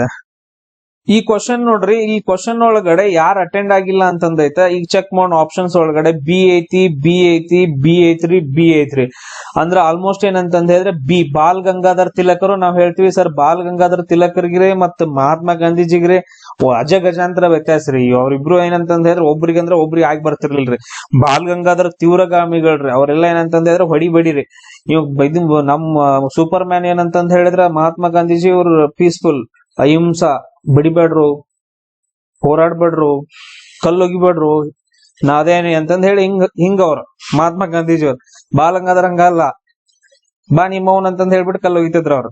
ಸೊ ಆತರ ಉಗ್ರಗಾಮಿಗಳವ್ರು. ಸೊ ಸಂಬಂಧನ ಇಲ್ಲ. ಸೊ ಅದಕ್ಕೋಸ್ಕರ ಇವ್ರು ಬರಾಕ್ ಚಾನ್ಸೇ ಇಲ್ಲ. ಒಂದು ತೆಗೆದಾಕಿದ್ವಿ, ಇಲ್ಲಿ ಆಪ್ಷನ್ಸ್ ಒಳಗೂ ಇಲ್ಲ. ಬಟ್ ಉಳಿದದ್ದಂತೂ ನನಗ್ ಗೊತ್ತಿಲ್ಲ. ಉಳಿದದ್ದು ಯಾಕಂತಂದ ಹೇಳಿದ್ರೆ ನಾವು ಓದಿಲ್ಲ. ನಿಮ್ಗೆ ಯಾರಿಗಾದ್ರೂ ಗೊತ್ತಿದ್ರೆ ಟ್ರೈ ಮಾಡ್ರಿ. ಸೊ ಆನ್ಸರ್ ಏನಂತಂದ ಹೇಳಿ ತಕ್ಕೊಡ್ರಿ. ಇದನ್ನ ನಾನು ಇಷ್ಟ ಟ್ರೈ ಮಾಡ್ಬೋದು, ನಿಮಗ್ ಒಂದನ್ನ ತೆಗಿಯೋಕೆ ಟ್ರಿಕ್ ಅನ್ನ ಕೊಡ್ಬೋದು ಅಷ್ಟೇ ಇದ್ರಲ್ಲಿ. ನಾನ್ ಮಿಸ್ ಗೈಡ್ ಮಾಡಂಗಿಲ್ಲ. ಯಾಕಂತಂದ ಹೇಳಿದ್ರೆ ಸುಮ್ನ ಒಂದ್ ತೆಗಿಬೋದಷ್ಟ. ಹೆಂಗ್ ತೆಗಿಬೋದು ಅಂತ ಹೇಳ್ಕೊಟ್ನಿ, ಹೆಂಗ್ ಥಿಂಕ್ ಮಾಡ್ಬೋದು ಅಂತ ಹೇಳ್ಕೊಟ್ಟ. ಇದಾದ ನಂತರ ನೆಕ್ಸ್ಟ್ ಒನ್ ನೋಡ್ರಿ, ಪೊನ್ನನ ಬಗ್ಗೆ. ನಿಮ್ಗೆಲ್ರಿಗೂ ಗೊತ್ತೈತೆ ಪೊನ್ನನ ಬಗ್ಗೆ. ಪೊನ್ನ ಏನ್ ಮಾಡ್ತಾ ಅಂತಂದ ಹೇಳಿದ್ರ, ಸೊ ಇಲ್ಲಿ ನೋಡ್ರಿ ಈ ತರ ಹೇಳಿಕೆಗಳನ್ನ ಕೊಟ್ಟು ಯಾರಾದ್ರೂ ಹಿಂಗ್ ಕೃತಿಗಳನ್ನ ಕೊಟ್ರು ಅಂತ ಗತ ಪ್ರತ್ಯಾಗತ, ಜೀನಾಕ್ಷರ ಮಾಲ, ಚಂದೋಂಬುದಿ, ಹಿಂಗ್ 3-4 ಎಲ್ಲಾದ್ರೂ ಕೃತಿಗಳನ್ನ ಕೊಟ್ಟ ಅಂತಂದ ಹೇಳಿದ್ರೆ ದೇವರನಿಗೆ ಹೇಳ್ತೀನಿ ಅದು ಯಾವಾಗ್ಲೂ ರಾಂಗ್ ಇರುತ್ತೆ. ಯಾಕಂತಂದ ಹೇಳಿದ್ರೆ ಅದ್ರೊಳಗಿಂದ 2 ಮಾತ್ರ ಅಥವಾ 1 ಮಾತ್ರ ಕರೆಕ್ಟ್ ಕೊಟ್ಟಿರ್ತಾನ, ಉಳಿದಿದ್ 2 ರಾಂಗ್ ಕೊಟ್ಟಿರ್ತಾನ. ಅದಂತೂ ಫಿಕ್ಸ್. ಅದನ್ನ ನಾನ್ ರಾಂಗ್ ಹಾಕ್ದೆ. ಇಂಥವ್ ಕೊಡ್ತಾನ, ಜನರಲ್ ಸ್ಟೇಟ್ಮೆಂಟ್ ಕೊಡ್ತಾನ, ಒಂದ್ 3-4 ದೇಶಗಳನ್ನ ಕೊಡ್ತಾನ. 3-4 ದೇಶಗಳನ್ನ ಕೊಟ್ಬಿಟ್ಟು ಅದು ಯಾವ್ದು ಸರಿ ಅಂತಂದ ಹೇಳಿದ್ರೆ ಅದು 100% ಆಲ್ಮೋಸ್ಟ್ ಏನಂದ್ರೆ ರಾಂಗ್ ಆಗಿರುತ್ತೆ. ಯಾಕಂದ್ರೆ ಅದ್ರೊಳಗಿಂದ 3 ಕರೆಕ್ಟ್ ಆಗಿರ್ತಾವ, 1 ದೇಶವನ್ನ ರಾಂಗ್ ಕೊಟ್ಟಿರ್ತಾನ. ನಮ್ಗೆಲ್ಲ ಹೆಂಗ್ ಗೊತ್ತಿರೋ ಹೇಳು, ಇವನ್ ತಪ್ಪು ಮಾಡ್ಲಿ ಅಂತ ಹೇಳಿ ಕೊಟ್ಟಿರ್ತಾನ ಇಷ್ಟೊಂದು ಕರೆಕ್ಟ್ ಆಗಿ ಹಿಂಗ ಕರೆಕ್ಟ್. ಸೊ ಇಲ್ಲಿ ಸಿ ಏನಂತಂದ್ರೆ 1 ಹೇಳಿಕೆ ರಾಂಗ್ ಆಗತ್ತೆ, ಅಂದ್ರೆ 4 ಹೇಳಿಕೆ ಬರಂಗಿಲ್ಲ. ಸೊ ಅದಾದ ನಂತರ ನೆಕ್ಸ್ಟ್ ಇನ್ನೊಂದ್ ಏನಂತಂದ್ ಹೇಳಿದ್ರೆ ಇಲ್ಲಿ ಶಾಂತಿ ಪುರಾಣ ಐತ್ ನೋಡ್ರಿ. ನೀವು ಕರ್ನಾಟಕದ ಬಗ್ಗೆ ಜಾಸ್ತಿ ಓದಿದಿರ ಅಂತ ಅನ್ಕೊಂತೀನಿ. ಆಮೇಲೆ ಇನ್ನೊಂದ್ ಏನಂದ್ರೆ ಮೂರನೇ ಕೃಷ್ಣ ಪೊನ್ನನ ಆಸ್ಥಾನ ಅಂದ್ರೆ 3ನೇ ಕೃಷ್ಣ ಆಸ್ಥಾನದಲ್ಲಿ ಯಾರಿದ್ರಂದ್ರೆ ಪೊನ್ನ ಇದ್ದ. ಇದು ಕರೆಕ್ಟ್ ಐತೆ. ಅದಾದ ನಂತರ ಇವ್ರು ನೋಡ್ರಿ ಪಂಪ, ಪೊನ್ನ, ಜನ್ನ, ಇವ್ರು ಯಾರು ಫೇಮಸ್ ವ್ಯಕ್ತಿಗಳು. ಇವ್ರ ಬಗ್ಗೆ ಗೊತ್ತಿದೆ, ಅವ್ರು ಸಮಕಾಲೀನವನ್ ಅಂತಂದ ಹೇಳಿ. ಪಂಪ, ಪೊನ್ನ ಆಲ್ಮೋಸ್ಟ್ ಆ ಎರಾದವ್ರು, ಅವರು ಅದೇ 100 years ಒಳಗಡೆ ಇರೋರು. ಸೊ ಎ ಮತ್ತು ಬಿ ಏನಂತಂದ ಹೇಳಿದ್ರೆ ಇಲ್ಲಿ ಆಲ್ಮೋಸ್ಟ್ ಕರೆಕ್ಟ್ ಇದಾವ. ಅದಾದ ನಂತರ ಈಗ ನಾವು ನೆಕ್ಸ್ಟ್ D1 ಚೆಕ್ ಮಾಡ್ಬೇಕು. ಡಿ ಹೆಂಗ್ ಚೆಕ್ ಮಾಡೋದು ಅಂತಂದ ಹೇಳಿ ಪರ್ಟಿಕ್ಯುಲರ್ ಕೊಟ್ಟಿದ್ದಾನೆ. ಶಾಂತಿ ಪುರಾಣ ಅಂತ ಕೊಟ್ಟಿದ್ದಾನ, ನೀವು ಓದಿರ್ಬೇಕು. ಶಾಂತಿ ಪುರಾಣ ಯಾರ ಬಗ್ಗೆ ಹೇಳುತ್ತಂದ್ರೆ ಶಾಂತಿನಾಥ್. ಇಷ್ಟೇ ನಾನ್ ಹೆಲ್ಪ್ ಮಾಡೋದು ಇವಾಗ. ಸೊ ಈ 2 ನಾವು ಕರೆಕ್ಟ್ ಆಯ್ತು. ಅದಾದ ನಂತರ ಇಲ್ಲಿ ನಾವು ಹೇಳ್ದೆ ಈ ತರ ನಾವು ತೆಗಿಬಹುದು. ಬಟ್ ಆದ್ರೆ ಇದು 4th one ಐತ್ಲ, ಇದಕ್ಕೆ ಯಾವ್ದೇ ಟ್ರಿಕ್ ಇಲ್ಲ. ನಿಮ್ದು ಸ್ವಲ್ಪ ನಾಲೆಜ್ ಬೇಕಾಗತ್ತೆ. ಶಾಂತಿ ಪುರಾಣ ಯಾರ ಬಗ್ಗೆ ಹೇಳುತ್ತಂದ್ರ ಶಾಂತಿನಾಥನ ಬಗ್ಗೆ ಹೇಳುತ್ತೆ. ಯಾರ ಬಗ್ಗೆ ಹೇಳುತ್ತ? ಜೈನ ತೀರ್ಥಂಕರಾದಂತಹ ಶಾಂತಿನಾಥರ ಬಗ್ಗೆ. ಈ ಶಾಂತಿನಾಥರು ಎಷ್ಟನೇ ತೀರ್ಥಂಕರು? 19ನೇ ತೀರ್ಥಂಕರ ಅಂತ ಕೊಟ್ಟಿದ್ದಾನೆ. 19ನೇ ತೀರ್ಥಂಕರ ಅಲ್ಲ, ಶಾಂತಿನಾಥರು 16ನೇ ತೀರ್ಥಂಕರು. ಸೊ ಅದಕ್ಕೋಸ್ಕರ ಡಿ ರಾಂಗ್ ಆಗುತ್ತೆ. ಓನ್ಲಿ 2 ಹೇಳಿಕೆಗಳು ಮಾತ್ರ ಕರೆಕ್ಟ್ ಆಗ್ತಾವ. 19ನೇ ತೀರ್ಥಂಕರ್ ಯಾರು ಅಂತಂದ ಹೇಳಿದ್ರೆ ಮಲ್ಲಿನಾಥ. ನನ್ನ ಹೆಸರು ನೆನ್ಪಿಟ್ಕೊಡ್ರಿ, 19ನೇ ತೀರ್ಥಂಕ. ಎಸ್, ಅದಾದ ನಂತರ ನೆಕ್ಸ್ಟ್ ನೋಡ್ರಿ. ಎಸ್, ಇಲ್ಲಿ ನೆಕ್ಸ್ಟ್ ಕ್ವಶನ್ ನೋಡ್ರಿ. ಈಗ ಮೈಸೂರು ಶಿಶು ವಿವಾಹ ಕಾಯ್ದೆ ಅಂತಂದೈತೆ. ನೆಕ್ಸ್ಟ್ ಕೋಲಾರದಲ್ಲಿ ಬಂಗಾರದ ಗಣಿಗಾರಿಕೆ ಅಂತಂದೈತೆ. ಮೈಸೂರಲ್ಲಿ ಸಿವಿಲ್ ಸರ್ವಿಸ್ ಪರೀಕ್ಷೆಗಳು. ಆಮೇಲೆ ಶಿವನ ಸಮುದ್ರದಲ್ಲಿ ಜಲ ವಿದ್ಯುತ್ ಯೋಜನೆ ಅಂತಂದೇಳಿ. ನಾವು ಇದರಲ್ಲಿ ಓದಿರೋ ಪ್ರಕಾರ ನಿಮ್ಗೆ ಯಾವ್ದಾದ್ರ ಬಗ್ಗೆ ಏನಾದ್ರು ಇಯರ್ ಗೊತ್ತೈತೇನ್? ಯಾವ್ದಾದ್ರು ಒಂದ್ ಇಯರ್ ಗೊತ್ತೈತೇನ್ರಿ? ನನಗೇನಂತಂದ ಹೇಳಿದ್ರೆ ಇದು ಓದಿದ್ ನನಗ್ ನೆನಪೈತ್ರಿ. ಶಿವನ ಸಮುದ್ರದೊಳಗಡೆ ಜಲ ವಿದ್ಯುತ್ ಯೋಜನೆಯನ್ನ 1901 ಅಥವಾ 2ರಲ್ಲಿ ತಗೊಂಬಂದಿರ್ಬೋದಲ್ವಾ? 1901 ಅಥವಾ 1902. ಎಕ್ಸಾಕ್ಟ್ ಆಗಿ ಹೇಳ್ಬೇಕಂದ್ರೆ 1902ರಲ್ಲಿ ತಗೊಂಡ್ಬರ್ತಾರ. 1902 ಆದ ನಂತರ ನೆಕ್ಸ್ಟ್ ಆಲ್ಮೋಸ್ಟ್ ಏನಂತಂದ ಹೇಳಿದ್ರೆ 19th ಸೆಂಚುರಿ ಒಳಗಡೆ ಮೈಸೂರ್ ಬಗ್ಗೆ ಅಷ್ಟೊಂದೆಲ್ಲ ಬರಂಗಿಲ್ಲ. ಯಾಕಂದ್ರೆ ನಾಲ್ವಡಿ ಕೃಷ್ಣರಾಜ ಒಡೆಯರು, ಆಮೇಲೆ ಯಾರು ಬರ್ತಾರ, ದಿವಾನ್ರು ವಿಶ್ವೇಶ್ವರಯ್ಯ, ಸರ್ ಮಿರ್ಜಾ ಇಸ್ಮಾಯಿಲ್, ಇವರೆಲ್ಲ ಬರ್ತಾರಲ್ಲ. ಇವ್ರಿಗಿಂತ ಮುಂಚೆನೆ ಏನಂತಂದ ಹೇಳಿದ್ರೆ ಇವು ಸ್ಟಾರ್ಟ್ ಆಗಿದ್ವು. ಈಗ ನೋಡ್ರಿ, ಸಿವಿಲ್ ಸರ್ವಿಸ್ ಪರೀಕ್ಷೆಗಳು ಯಾವಾಗ ಸ್ಟಾರ್ಟ್ ಆಗಿದ್ವು ಅಂದ್ರೆ ಶೇಷಾದ್ರಿ ಅಯ್ಯರ್ ಅವ್ರ ಟೈಮ್ ಅಲ್ಲಿ. ಯಾರು? ಶೇಷಾದ್ರಿ ಅಯ್ಯರ್ ಅವ್ರ ಟೈಮ್ ಒಳಗಡೆ ಸ್ಟಾರ್ಟ್ ಆಗಿದ್ವು ಅಂತಂದ ಹೇಳಿದ್ರೆ ನಾವ್ ಏನಂತ ಹೇಳ್ಬೋದು, ಅದಕ್ಕಿಂತ ಮುಂಚೆ ಎಲ್ಲವೂ ಅದಕ್ಕಿಂತ ಮುಂಚೆನ ಆಗಿದಾವ್. ಕೋಲಾರದೊಳಗಡೆ ಅದಕ್ಕಿಂತ ಮುಂಚೆ ಬ್ರಿಟಿಷರು ಇದ್ದಾಗ ಸ್ಟಾರ್ಟ್ ಆಗೈತೆ, ನಾವು ಜನರಲ್ ಆಗಿ ಥಿಂಕ್ ಮಾಡಿದ್ರ. ಆಮೇಲೆ ಶಿಶು ವಿವಾಹ ಕಾಯ್ದೆ ಯಾವಾಗೋ ಆಗಿರ್ಬೋದಲ್ಲ. 1900 ಆದ ನಂತರ ಇಲ್ಲ, ಲಾಸ್ಟ್ ಡಿ ಒಂದ ಬರುತ್ತೆ. ನನಗೆ ಇದೊಂದ ಗೊತ್ತೈತೆ. ನಾನು ಅದನ್ನ ಇಟ್ಕೊಂಡ್ ಏನ್ ಮಾಡ್ತೀನಿ ಅಂತಂದ ಹೇಳಿದ್ರೆ ಆಪ್ಷನ್ ಸೆಕೆಂಡ್ ಅನ್ನ ಚೂಸ್ ಮಾಡ್ಕೊಂತೀನಿ. ಸೊ ಲಾಸ್ಟ್ ಇದ ಬರುತ್ತೆ. ಇಲ್ಲಿ ನೋಡ್ರಿ, 1902 ಶಿವನ ಸಮುದ್ರದ ಇದು ಆಯ್ತು. ಅದಾದ ನಂತರ ನೆಕ್ಸ್ಟ್ ಏನ್ ಮಾಡ್ತಾರ ಅಂತಂದ ಹೇಳಿದ್ರ ಸಿವಿಲ್ ಪರೀಕ್ಷೆಗಳನ್ನ ಯಾವಾಗ 1891ರಲ್ಲಿ ಶೇಷಾದ್ರಿ ಅಯ್ಯರ್ ಅವರು ಜಾರಿಗೆ ತಗೊಂಡ್ ಬರ್ತಾರ ಅವ್ರ ಟೈಮ್ ಅಲ್ಲಿ. ಆಮೇಲೆ ಮೈಸೂರು ಶಿಶು ವಿವಾಹ ಕಾಯ್ದೆ ಯಾವಾಗ ಸ್ಟಾಪ್ ಮಾಡ್ತಾರ ಅಂತಂದ ಹೇಳಿದ್ರೆ 1890ರಲ್ಲಿ, ಸಾರಿ 1894 ಒಳಗಡೆ. 1894 ಮೈಸೂರು ಇನ್ಫಾಂಟ್ ಮ್ಯಾರೇಜ್ ಪ್ರಿವೆಂಟೇಶನ್ ಆಕ್ಟ್ ಅಂತಂದ ಹೇಳಿ. ಸೊ ಇದನ್ನ ಚಾಮರಾಜ ಒಡೆಯರ್ 8ನೇ ಚಾಮರಾಜ ಒಡೆಯರ್ ಜಾರಿಗೆ ತಗೊಂಡ್ ಬರ್ತಾರೆ. ಇದನ್ನ 8ನೇ ಚಾಮರಾಜ ಒಡೆಯರ್ ಮೈಸೂರು ಶಿಶು ಕಾಯ್ದೆ ಇದು ಅಂತಂದ ಹೇಳಿ, ವಿವಾಹ ಕಾಯ್ದೆ ಆಕ್ಟ್. ಆಮೇಲೆ ನೆಕ್ಸ್ಟ್ ಏನಂತಂದ ಹೇಳಿದ್ರೆ 1880ರಲ್ಲಿ ಗೋಲ್ಡ್. ಫಸ್ಟ್ ಏನಂತಂದ ಹೇಳಿದ್ರೆ ಗೋಲ್ಡ್. ನೀವ್ ಇದನ್ನ ಥಿಂಕ್ ಮಾಡ್ಬೋದು, ಮೊದಲು ಏನಂತಂದ ಹೇಳಿದ್ರೆ ಗೋಲ್ಡ್ ತಯಾರು ಮಾಡ್ತಿದ್ರಿ, ಇಲ್ಲ ಅಂತಂದ ಹೇಳಿದ್ರೆ ಇದು ಮಾಡ್ತಿದ್ರು. ಸೊ ಎರಡರಲ್ಲಿ ಯಾವ್ದಾದ್ರು ಚೂಸ್ ಮಾಡ್ಕೊಂಡು ನೀವು ಹಾಕ್ಬಹುದು. ಸರ್ ಇದನ್ನೆಲ್ಲ ಥಿಂಕ್ ಮಾಡ್ರಿ ಅಂತಂದ ಹೇಳಿದ್ರೆ ಕೋಲಾರದಲ್ಲಿ ಬಂಗಾರದ ಗಣಿಗಾರಿಕೆ ತುಂಬಾ ಹಳೇದಿಂದ ಸ್ಟಾರ್ಟ್ ಐತೆ, ತುಂಬಾ ಹಳೇದು. ಹಂಗಂತ ಚೂಸ್ ಮಾಡ್ಕೊಂಡ್ರೆ ಬಿ ಆಗತ್ತ, ಅವಾಗೂ ನಿಮ್ದು ಆನ್ಸರ್ ಕರೆಕ್ಟ್ ಆಗತ್ತ. ಆತರ ಥಿಂಕ್ ಮಾಡ್ರಿ ಜನರಲ್ ಆಗಿ. ನೆಕ್ಸ್ಟ್ ಕ್ವಶನ್ ನೋಡ್ರಿ, ಪತ್ರಿಕೆಗಳು ಮತ್ತು ಸಂಪಾದಕರು ಅಂತಂದ ಹೇಳಿ. ನೆಕ್ಸ್ಟ್ ಕ್ವಶನ್ ಈ ತರ ಕೊಟ್ಟಿದ್ದಾನ. ಇಲ್ಲಿ ನನಗ ಈಗ ಚೆಕ್ ಮಾಡ್ತೀನಿ ನೋಡ್ರಿ, ಈ ತರ ಹಿಂಗೆಲ್ಲಾದ್ರೂ ನಾ ಚೆಕ್ ಮಾಡಿ ಅಂತಂದ ಹೇಳಿದ್ರ ಇಲ್ಲಿ B2 ಐತ್ರಿ. B2 ಅಂತಂದ ಹೇಳಿ ಜಾಸ್ತಿ ಐತ. B2 ಅಂತಂದ ಹೇಳಿ ಜಾಸ್ತಿ ಐತ. ಅದಾದ ನಂತರ ಇನ್ನೊಂದ್ ಏನಂದ್ರೆ ಇಲ್ಲಿ D1 D3 ಅಂತಂದ ಐತ. ಅಂದ್ರ ಇಲ್ಲಿ ಡಿ ಆಪ್ಷನ್ ಏನಂತಂದ ಹೇಳಿದ್ರೆ ಒಂದು 1 ಅಂತ ಬರ್ಬೋದು, ಇಲ್ಲ ಅಂತಂದ ಹೇಳಿದ್ರೆ 3 ಅಂತಂದ ಹೇಳಿ ಬರ್ಬೋದು. ಡಿ ಆಪ್ಷನ್ ಯಾವ್ದು? ಇದು ನೋಡ್ರಿ, ಇದು 1 ಅಂತಂದ್ ಬರ್ಬೋದು, ಅಥವಾ ಇಲ್ಲ 3 ಅಂತಂದ ಹೇಳಿ ಬರ್ಬೋದು. ಜಯ ಕರ್ನಾಟಕ ಅಂತಂದ ಹೇಳಿ ನೀವ್ ಎಲ್ಲಾದ್ರೂ ಓದಿದ್ರ ಸ್ವಲ್ಪ ನಿಮ್ಗೆ ಗೊತ್ತಿರತ್ತ. ಆಲೂರು ವೆಂಕಟರಾವ್ ಅವ್ರ ಬಗ್ಗೆ 100% ಕರೆಕ್ಟ್. ಜಯ ಕರ್ನಾಟಕ ಅನ್ನೋ ಪತ್ರಿಕೆಯನ್ನ ಯಾರು ಸ್ಟಾರ್ಟ್ ಮಾಡಿದಾರ ಅಂದ್ರ ಆಲೂರು ವೆಂಕಟರಾವ್ ಅವ್ರು ಸ್ಟಾರ್ಟ್ ಮಾಡಿದಾರ.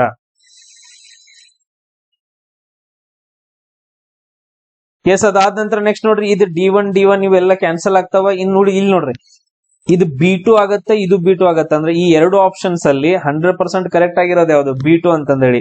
B2 ಅಂತಂದ ಹೇಳಿದ್ರೆ ಕರ್ಮವೀರ ಅನ್ನೋ ಒಂದು ಪತ್ರಿಕೆಯನ್ನ ಯಾರು ಸ್ಟಾರ್ಟ್ ಮಾಡ್ತಾರ? ರಂಗನಾಥ್ ದಿವಾಕರ್ ಸ್ಟಾರ್ಟ್ ಮಾಡ್ತಾರ. ಇಲ್ಲಿ ಕರೆಕ್ಟ್ ಆಯ್ತು. ಇನ್ನು ಉಳಿದ್ ನೀವು ಚೆಕ್ ಮಾಡ್ಕೋಬೇಕು. ಇಷ್ಟನ್ನ ನಾನು ಟ್ರೈ ಮಾಡಬಹುದು. ಆಮೇಲೆ ಉಳಿದಿರೋದು ಒಂದ್ ಸ್ವಲ್ಪ ನೋಡ್ಕೋಬೇಕು ನೀವು, ಯಾಕಂತಂದ ಹೇಳಿದ್ರಲ್ಲಿ ಬೇರೆ ಆಪ್ಷನ್ ಇಲ್ಲ. ಈಗ ನಿಮಗ್ ಬಿಟ್ಟಿದ್ದು, ನಿಮ್ದು ಲಕ್ ಚೆನ್ನಾಗಿತ್ತಂದ್ರೆ ಯಾವ್ದು ಕರೆಕ್ಟ್ ಹಾಕ್ತಿರಿ ಅದು ಕರೆಕ್ಟ್ ಆಗತ್ತ. ಇಲ್ಲಿ ನೋಡ್ರಿ, ಕನ್ನಡ ಬಾವುಟವನ್ನ ಯಾರು ಬರ್ದಾರ ಅಂತಂದ ಹೇಳಿದ್ರೆ ಕನ್ನಡ ಬಾವುಟ ಅಂತಂದ ಹೇಳಿ ಎಂ ಶ್ರೀಕಂಠಯ್ಯ. ಸೊ ಕನ್ನಡ ಬಾವುಟ ಅಂತಂದ ಹೇಳಿ ಯಾರು ಬರ್ದಾರ ಅಂತಂದ ಹೇಳಿದ್ರೆ ಎಂ ಶ್ರೀಕಂಠಯ್ಯ ಅವ್ರು ಬರ್ದಿದಾರ. A4 ಅಂತಂದ ಹೇಳ್ತೀವಿ.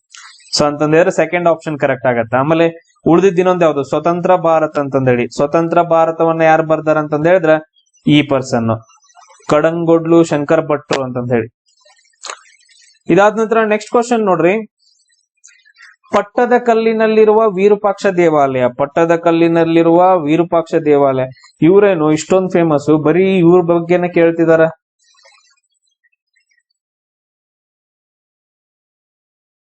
ಎಸ್, ನನ್ ಕ್ಲಾಸಸ್ ಗಳನ್ನ ಯಾರಾದ್ರೂ ಕೇಳಿದ್ರ ಇದು ಕರೆಕ್ಟ್ ಹಾಕ್ತಿರಿ ನೀವು. ಯಾಕಂತಂದ ಹೇಳಿದ್ರೆ ನಾನು ಒಂದು ಇವನ್ ಜೋಕ್ ಕೂಡ ಮಾಡಿದೆ. ಇವಾಗ ಹೆಂಗಂತಂದ ಹೇಳಿದ್ರೆ ನಮಗ್ ನಾವು ಮದ್ವೆ ಆಗ್ತೀವಲ್ಲ, ಅದನ್ನ ಆಮೇಲೆ ಹೇಳ್ಬಿಡ್ರಿ, ಮೊದಲು ಸಾಲ್ವ್ ಮಾಡೋಣ.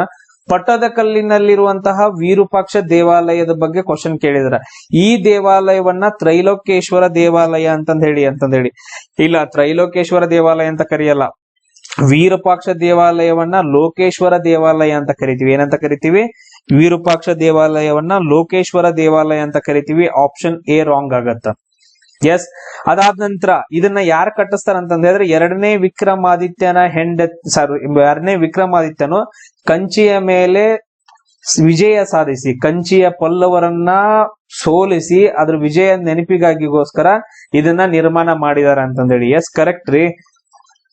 ಇದನ್ನ ನಿರ್ಮಾಣ ಎದಕ್ ಮಾಡಿದಾರ ಅಂತಂದ ಹೇಳಿದ್ರೆ ಎರಡನೇ ವಿಕ್ರಮಾದಿತ್ಯ ಕಂಚಿ ಮೇಲೆ ದಾಳಿ ಮಾಡಿ ಪಲ್ಲವರನ್ನ ಸೋಲಿಸಿ ಕಂಚಿಗೊಂಡ ಅಂತಂದ ಹೇಳಿ ಬಿರುದು ತಗೊಂತಾನ. ಅದ್ರ ಸವಿ ನೆನಪಿಗೋಸ್ಕರ ಇಲ್ಲಿ ಬಾದಾಮಿ ಇದ್ರೊಳಗಡೆ ಅವನ ಮುದ್ದಿನ ಹೆಂಡತಿರು ಯಾರ್ಯಾರು ತ್ರೈಲೋಕ್ಯ ಮಹಾದೇವಿ ಮತ್ತು ಲೋಕ ಮಹಾದೇವಿ ಅಂತಂದ ಹೇಳಿ ಅವ್ರಿಬ್ರು ಏನ್ ಮಾಡ್ತಾರ ಅಂದ್ರೆ ಒಂದೊಂದು ದೇವಾಲಯವನ್ನ ಕಟ್ಟಿಸ್ತಾರ.